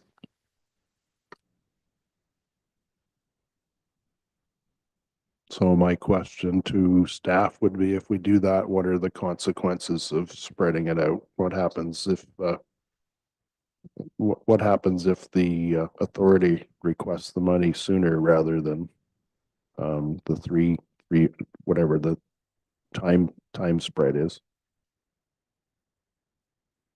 I think that would be conversations with them to see if they have reserves to cover our costs, because they'll have to come up with the cash to pay for those. So it would just be a conversation with them if they have the reserves to cover us. Well, I guess my only comment to offer is, given my representation of West Perth on Upper Thames, not very likely that they will have sufficient reserves to cover that that cost in the short term, and without jeopardizing other parts of their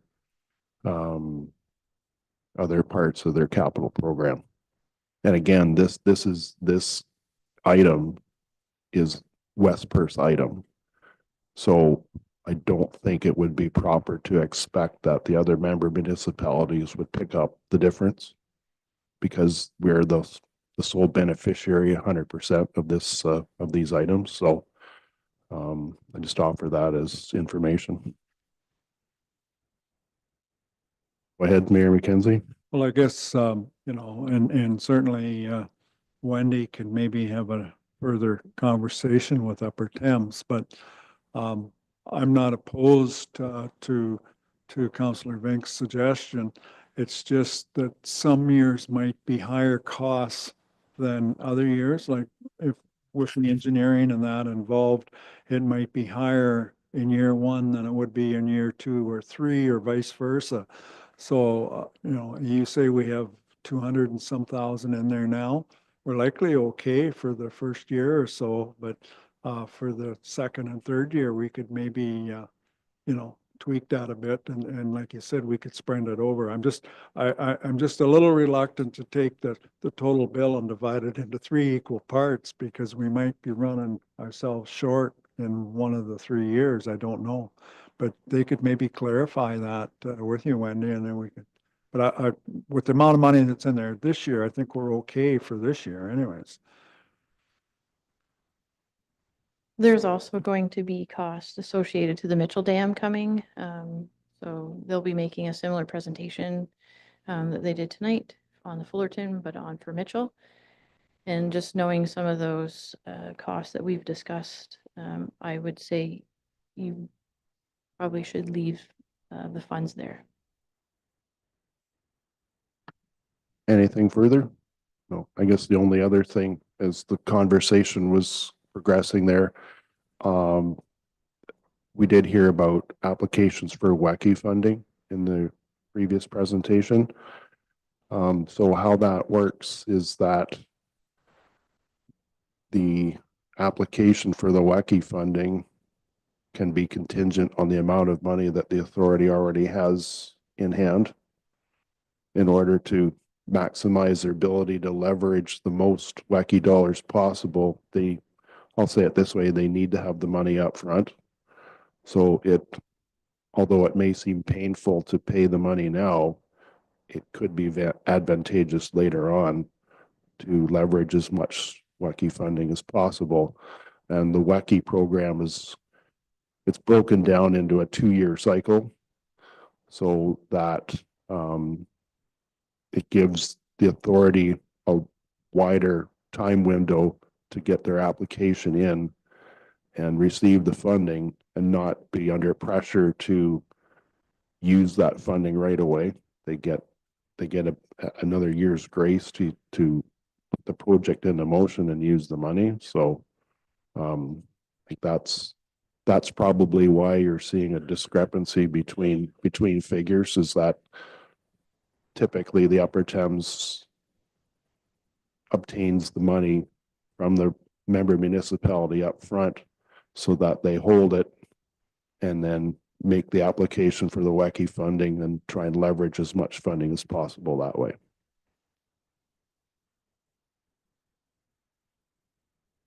So do you still wish to spread it over, or what?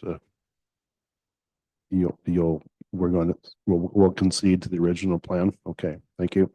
Just wanted to clarify that. Anyone else with questions or comments about the budget? Looking around the table, don't see any. I had one amendment that I wanted to propose, but in order to do that, I need to concede the chair over to Vice Chair Bink before I can make that amendment proposal. The floor is yours, Dean.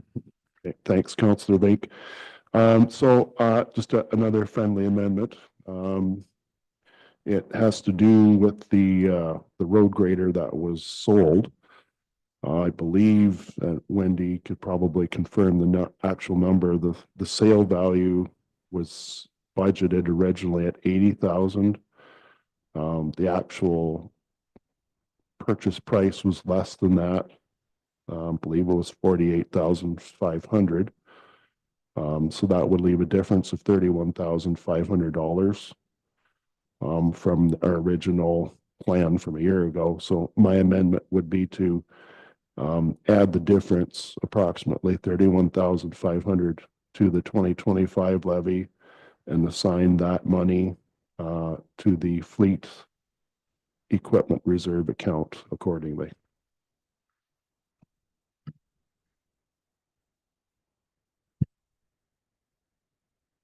We'll just give our treasurer, director of financial services, a minute to prepare that.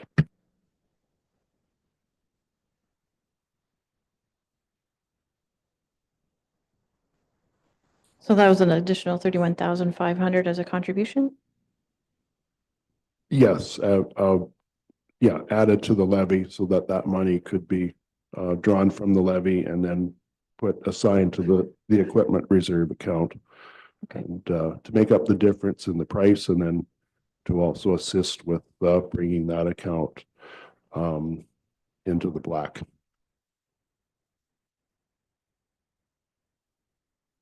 Do any other members of the council have any comments or questions regarding Deputy Mayor Trentowski's amendment?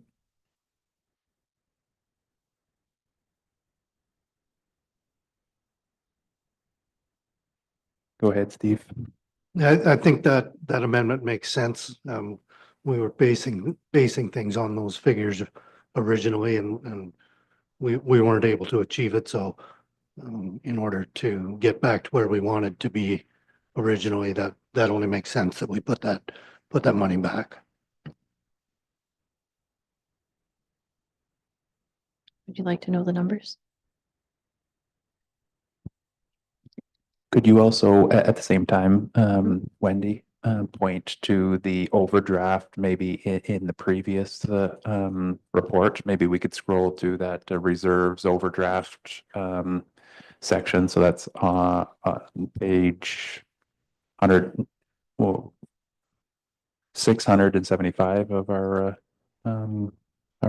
package. And then you can talk to it maybe at the same time. Yeah, you were in the right spot there.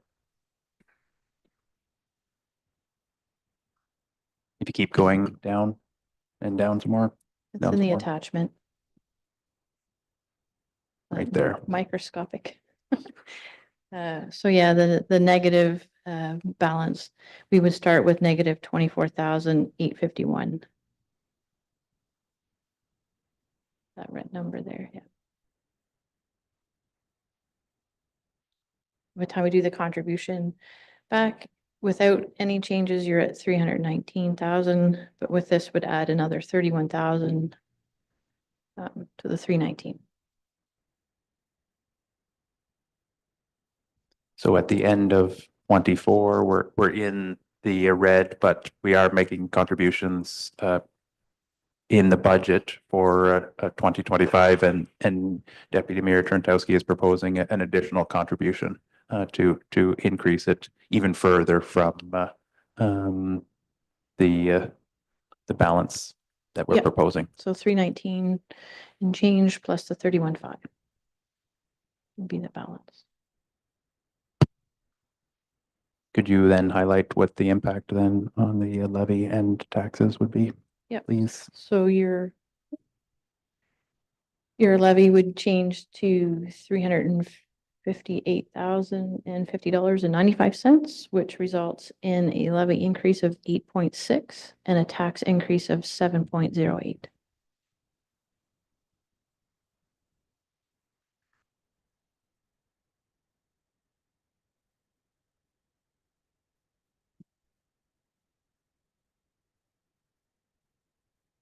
I'll hand it back over to you, Dean, to carry on the rest, or do you want me to finish up the Probably should have the amendment decided on before I take back to chair. Okay, so I'm not quite sure how to do that because right now we have the motion that I guess nobody has made yet for the municipality approve the operating and capital budget as presented. Shall I take them? I'll do them with the Dean's amendment and then pass it back over to Dean, or does it really matter?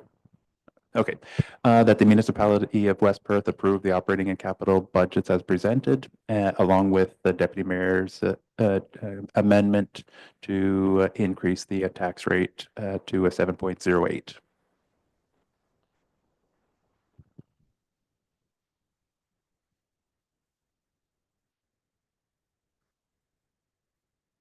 Well, I'll take a mover and seconder, and then we can discuss it, I guess, with Deputy Mayor Trentowski's amendment. Also move. Okay, Murray will second. Some comments and some questions.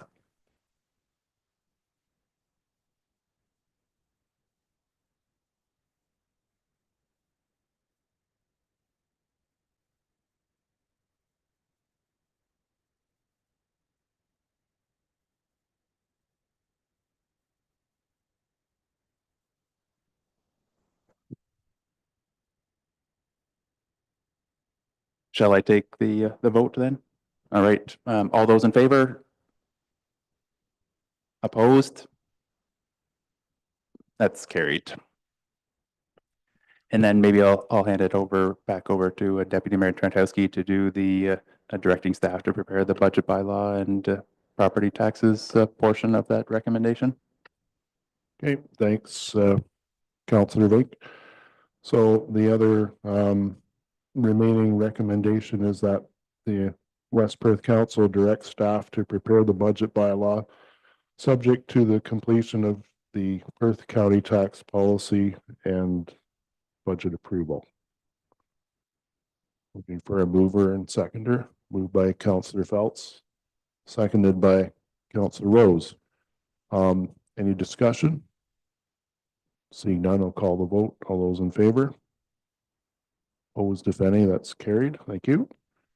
I believe that concludes our 2025 operating and capital budget proceedings. So thanks again to my council colleagues as well as our staff and for their input and diligent work on preparing the budget. Thank you.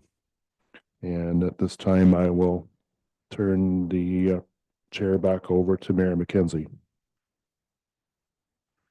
Okay, just before we proceed, and we don't have a lot left here to deal with, but I've been asked if we could take a 5-minute break. So we'll do that at this time. And yeah, be back in 5 minutes to finish up the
I'll pass them around till they're gone.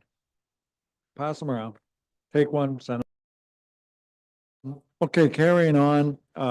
Next item here is correspondence, and we have a letter from the Mitchell Ringette team requesting 100 pins for a tournament that they're involved in. And we've done this before in the past, so I just I have a recommendation here. I don't think would be a lot of discussion about it, that municipality of West Perth donate 100 pins to the Mitchell Ringettes. Moved by Councillor Rowe, seconded by Councillor Foster.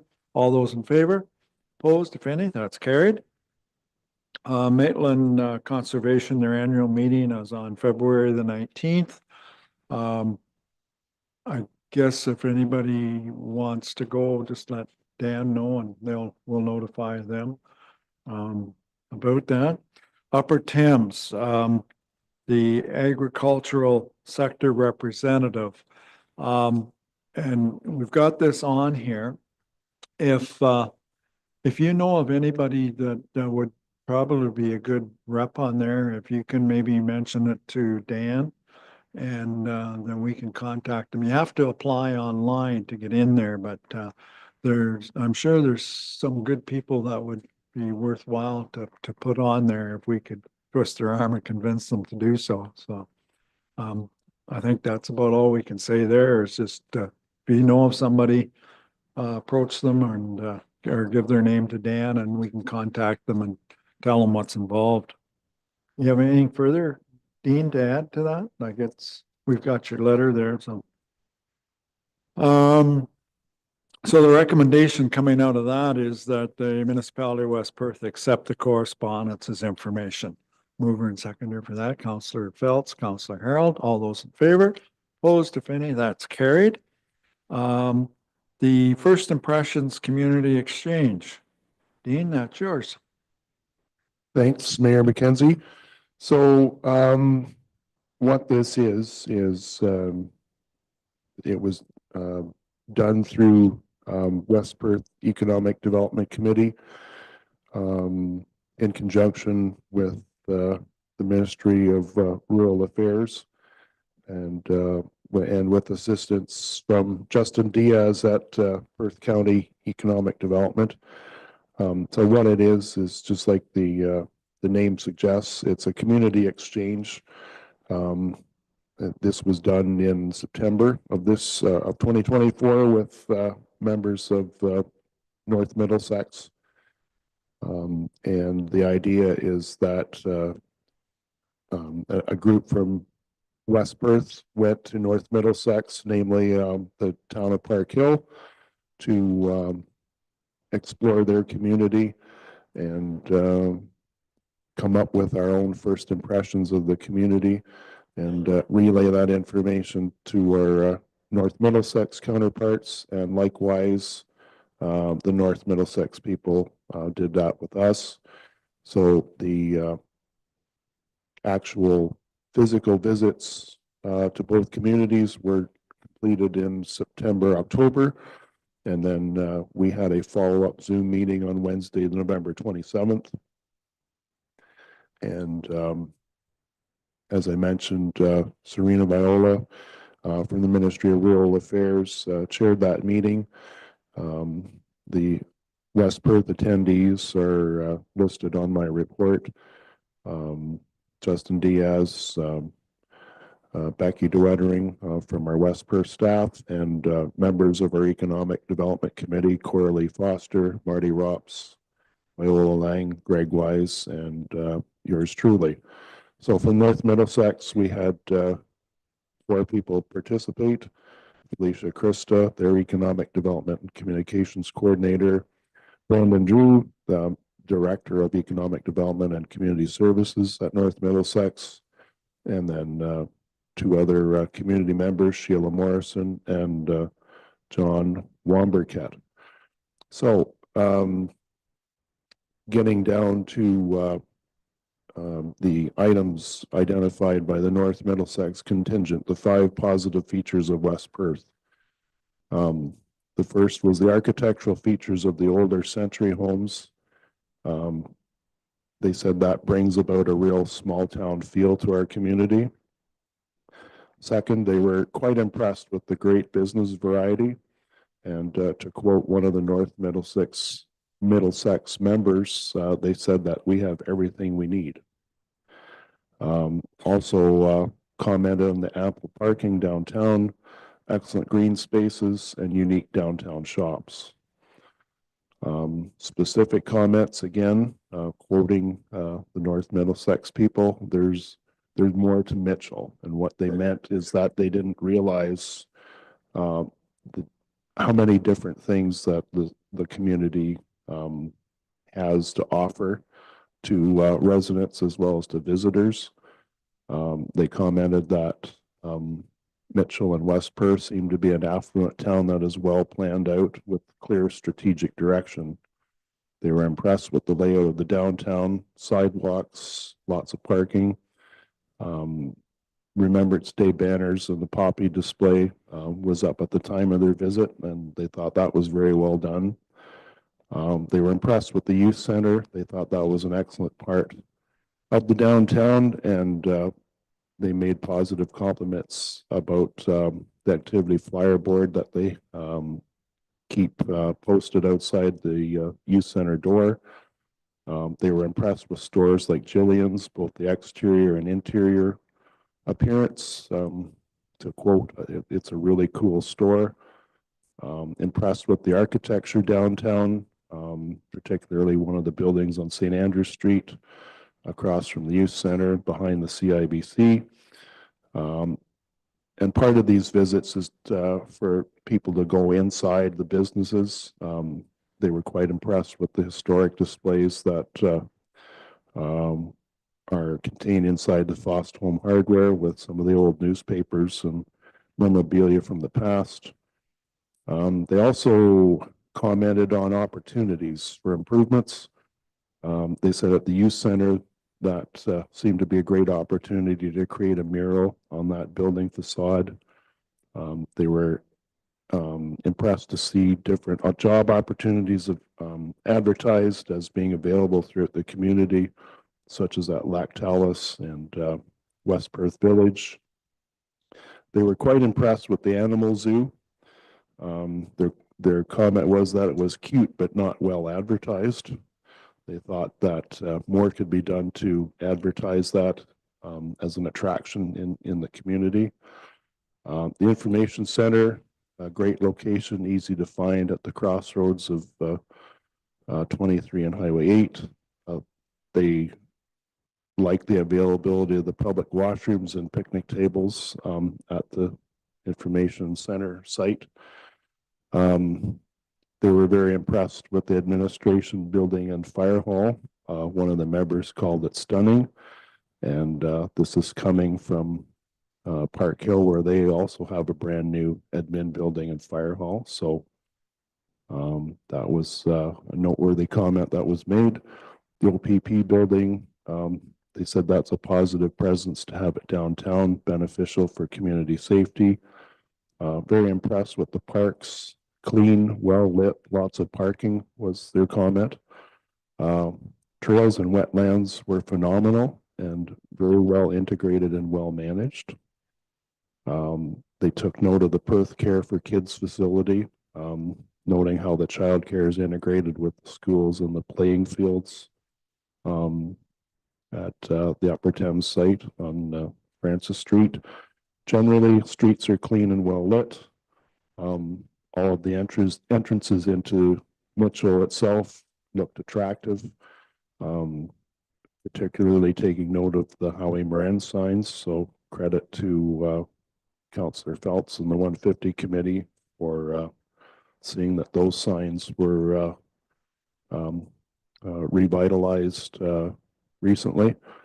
The group went on to say that there's many amenities available, dentists, doctors, and that professional services. Impressed with the seniors housing at West Perth Village. And also they mentioned a great grocery store. It's bigger in size than what they expected. So contrary to some of the unfortunate and negative comments that one might see on Facebook. It's interesting to note how visitors from outside the community take note of things that we have and sometimes we take for granted. So to try and wrap up here, 5 opportunities for improvement and priority as identified by the North Middlesex Group. One that they mentioned as critical was increased wayfinding signage to bring people to the downtown core. When what that means is to advance signs and directional signs to draw motorists and people into the downtown area. They used Lambton Shores as a model example. Just extra signage or something to draw people into the downtown rather than continuing on their travels on Highway 8 or Highway 23 and perhaps going north or east to other venues and stopping there. They thought if we did more to give people reason to stop in Mitchell itself, that would be beneficial. Existing wayfinding signs need to be larger and need to be more easily viewed from an automobile, again, to draw people's attention and give them reason to stop and see what we have to offer in our community. Also, they thought heritage signage and also advanced signage and directional signage to the animal zoo would be beneficial as well for visitors. 2 high priorities, again, items to draw people into the downtown business area such as murals and artwork, facade improvements for the downtown buildings as well. They thought that was important. Medium priority was accommodations to increase availability for overnight stay, whether it's bed and breakfast or Airbnb or even hotel motel accommodations. And a lower priority that they recommended that needed improvement was restaurant hours, both in terms of increased hours of operation and a variety of venues available. Specific comments made by the North Middlesex Group was to create an app that mirrors the West Perth website information. There might be some grant funding opportunities available through the province on that.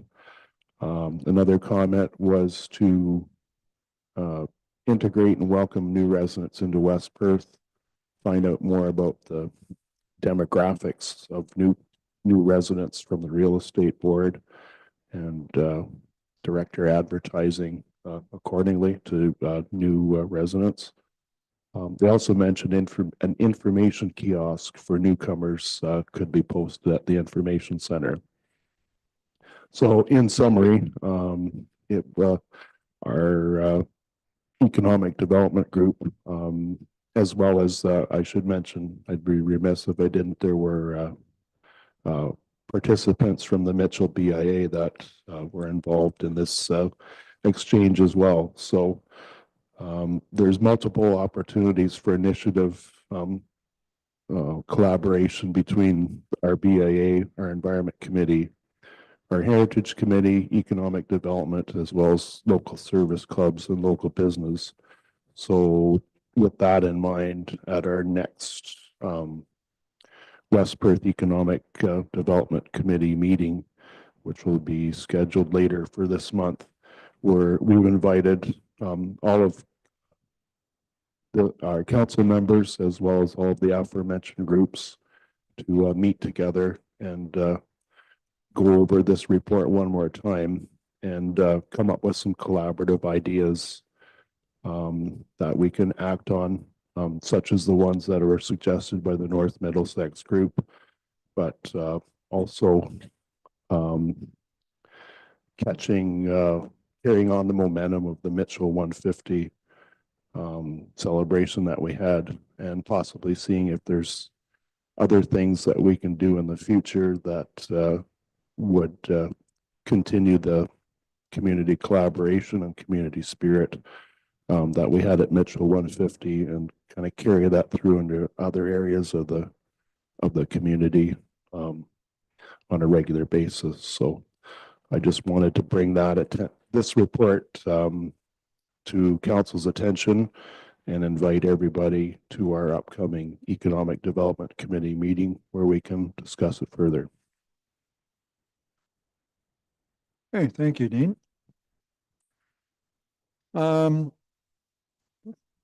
Brings us down to bylaws, and we just have one bylaw here this evening, bylaw number 7. Bylaw to repeal and replace bylaw 21, a bylaw to appoint a bylaw enforcement officer for the municipality of West Perth. So the recommendation that we have is that the council municipality of West Perth give first and second reading to bylaw number 7 this 3rd day of February. Got a mover and seconder for that, Councillor Foster and Councillor Harold. All those in favor? Opposed, if any? That's carried. And finally, 3rd reading, that the council municipality of West Perth give 3rd and final reading to bylaw number 7 this 3rd day of February 2025. Mover and seconder for 3rd reading, Councillor Phelps and Councillor Rose. All those in favor? Opposed, if any? That's carried. So there's a list of coming events. I won't go through them all. Whoop, did I miss something? Oh, yes, we forgot to accept the council reports. So I'll back up to that. So the recommendation is that Council Municipality of West Perth accept the council reports as information. Moved by Councillor Rose, seconded by Councillor O'Donnell. All those in favor? Opposed, if any? That's carried. Now down to upcoming events. So February the 7th and 8th, I don't know, I haven't talked to Lindsay if she needs more help or more volunteers there yet or not, but this weekend at the community center, Friday night and Saturday morning, I believe it is. And you can get a hold through the office here, get a hold of Lindsay. Dublin Lions are having a function on February the 8th. The Rotary Club of Mitchell's having a function on February the 14th to support for the hospice. A family day event at the library on the 15th.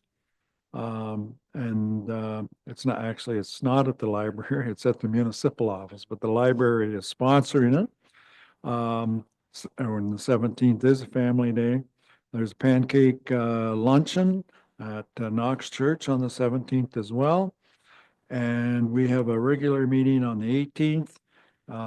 Economic Development, as Dean said, is a meeting on the 19th. And the 22nd is the Optimus Chicken and Rib Fun Night at the community center. So those are the items that are coming up in the future. I don't have any notices of motion. Is there any other business at this time? Okay. We don't have a closed session, so that brings us down to the confirmatory bylaw, being a bylaw number 8, to confirm the proceedings of the Council of Corporation of the Municipality of West Perth be read a first and second time this 3rd day of February. Mover and seconder, Councillor Foster, seconded by Councillor Harold. All those in favor? Opposed, if any? That's carried. And finally, 3rd reading bylaw number 8, 2025, being a bylaw to confirm the proceedings of the Council of Corporation of the Municipality of West Perth be read a 3rd time and finally passed this 3rd day of February. Moved by Councillor O'Donnell, seconded by Councillor Rose. All those in favor? Opposed, if any? That's carried. And finally, a motion that we do adjourn at 9:38 p.m. this evening. Councillor Rose, Councillor Phelps, all those in favor? Opposed, if any? We are adjourned. Thank you very much.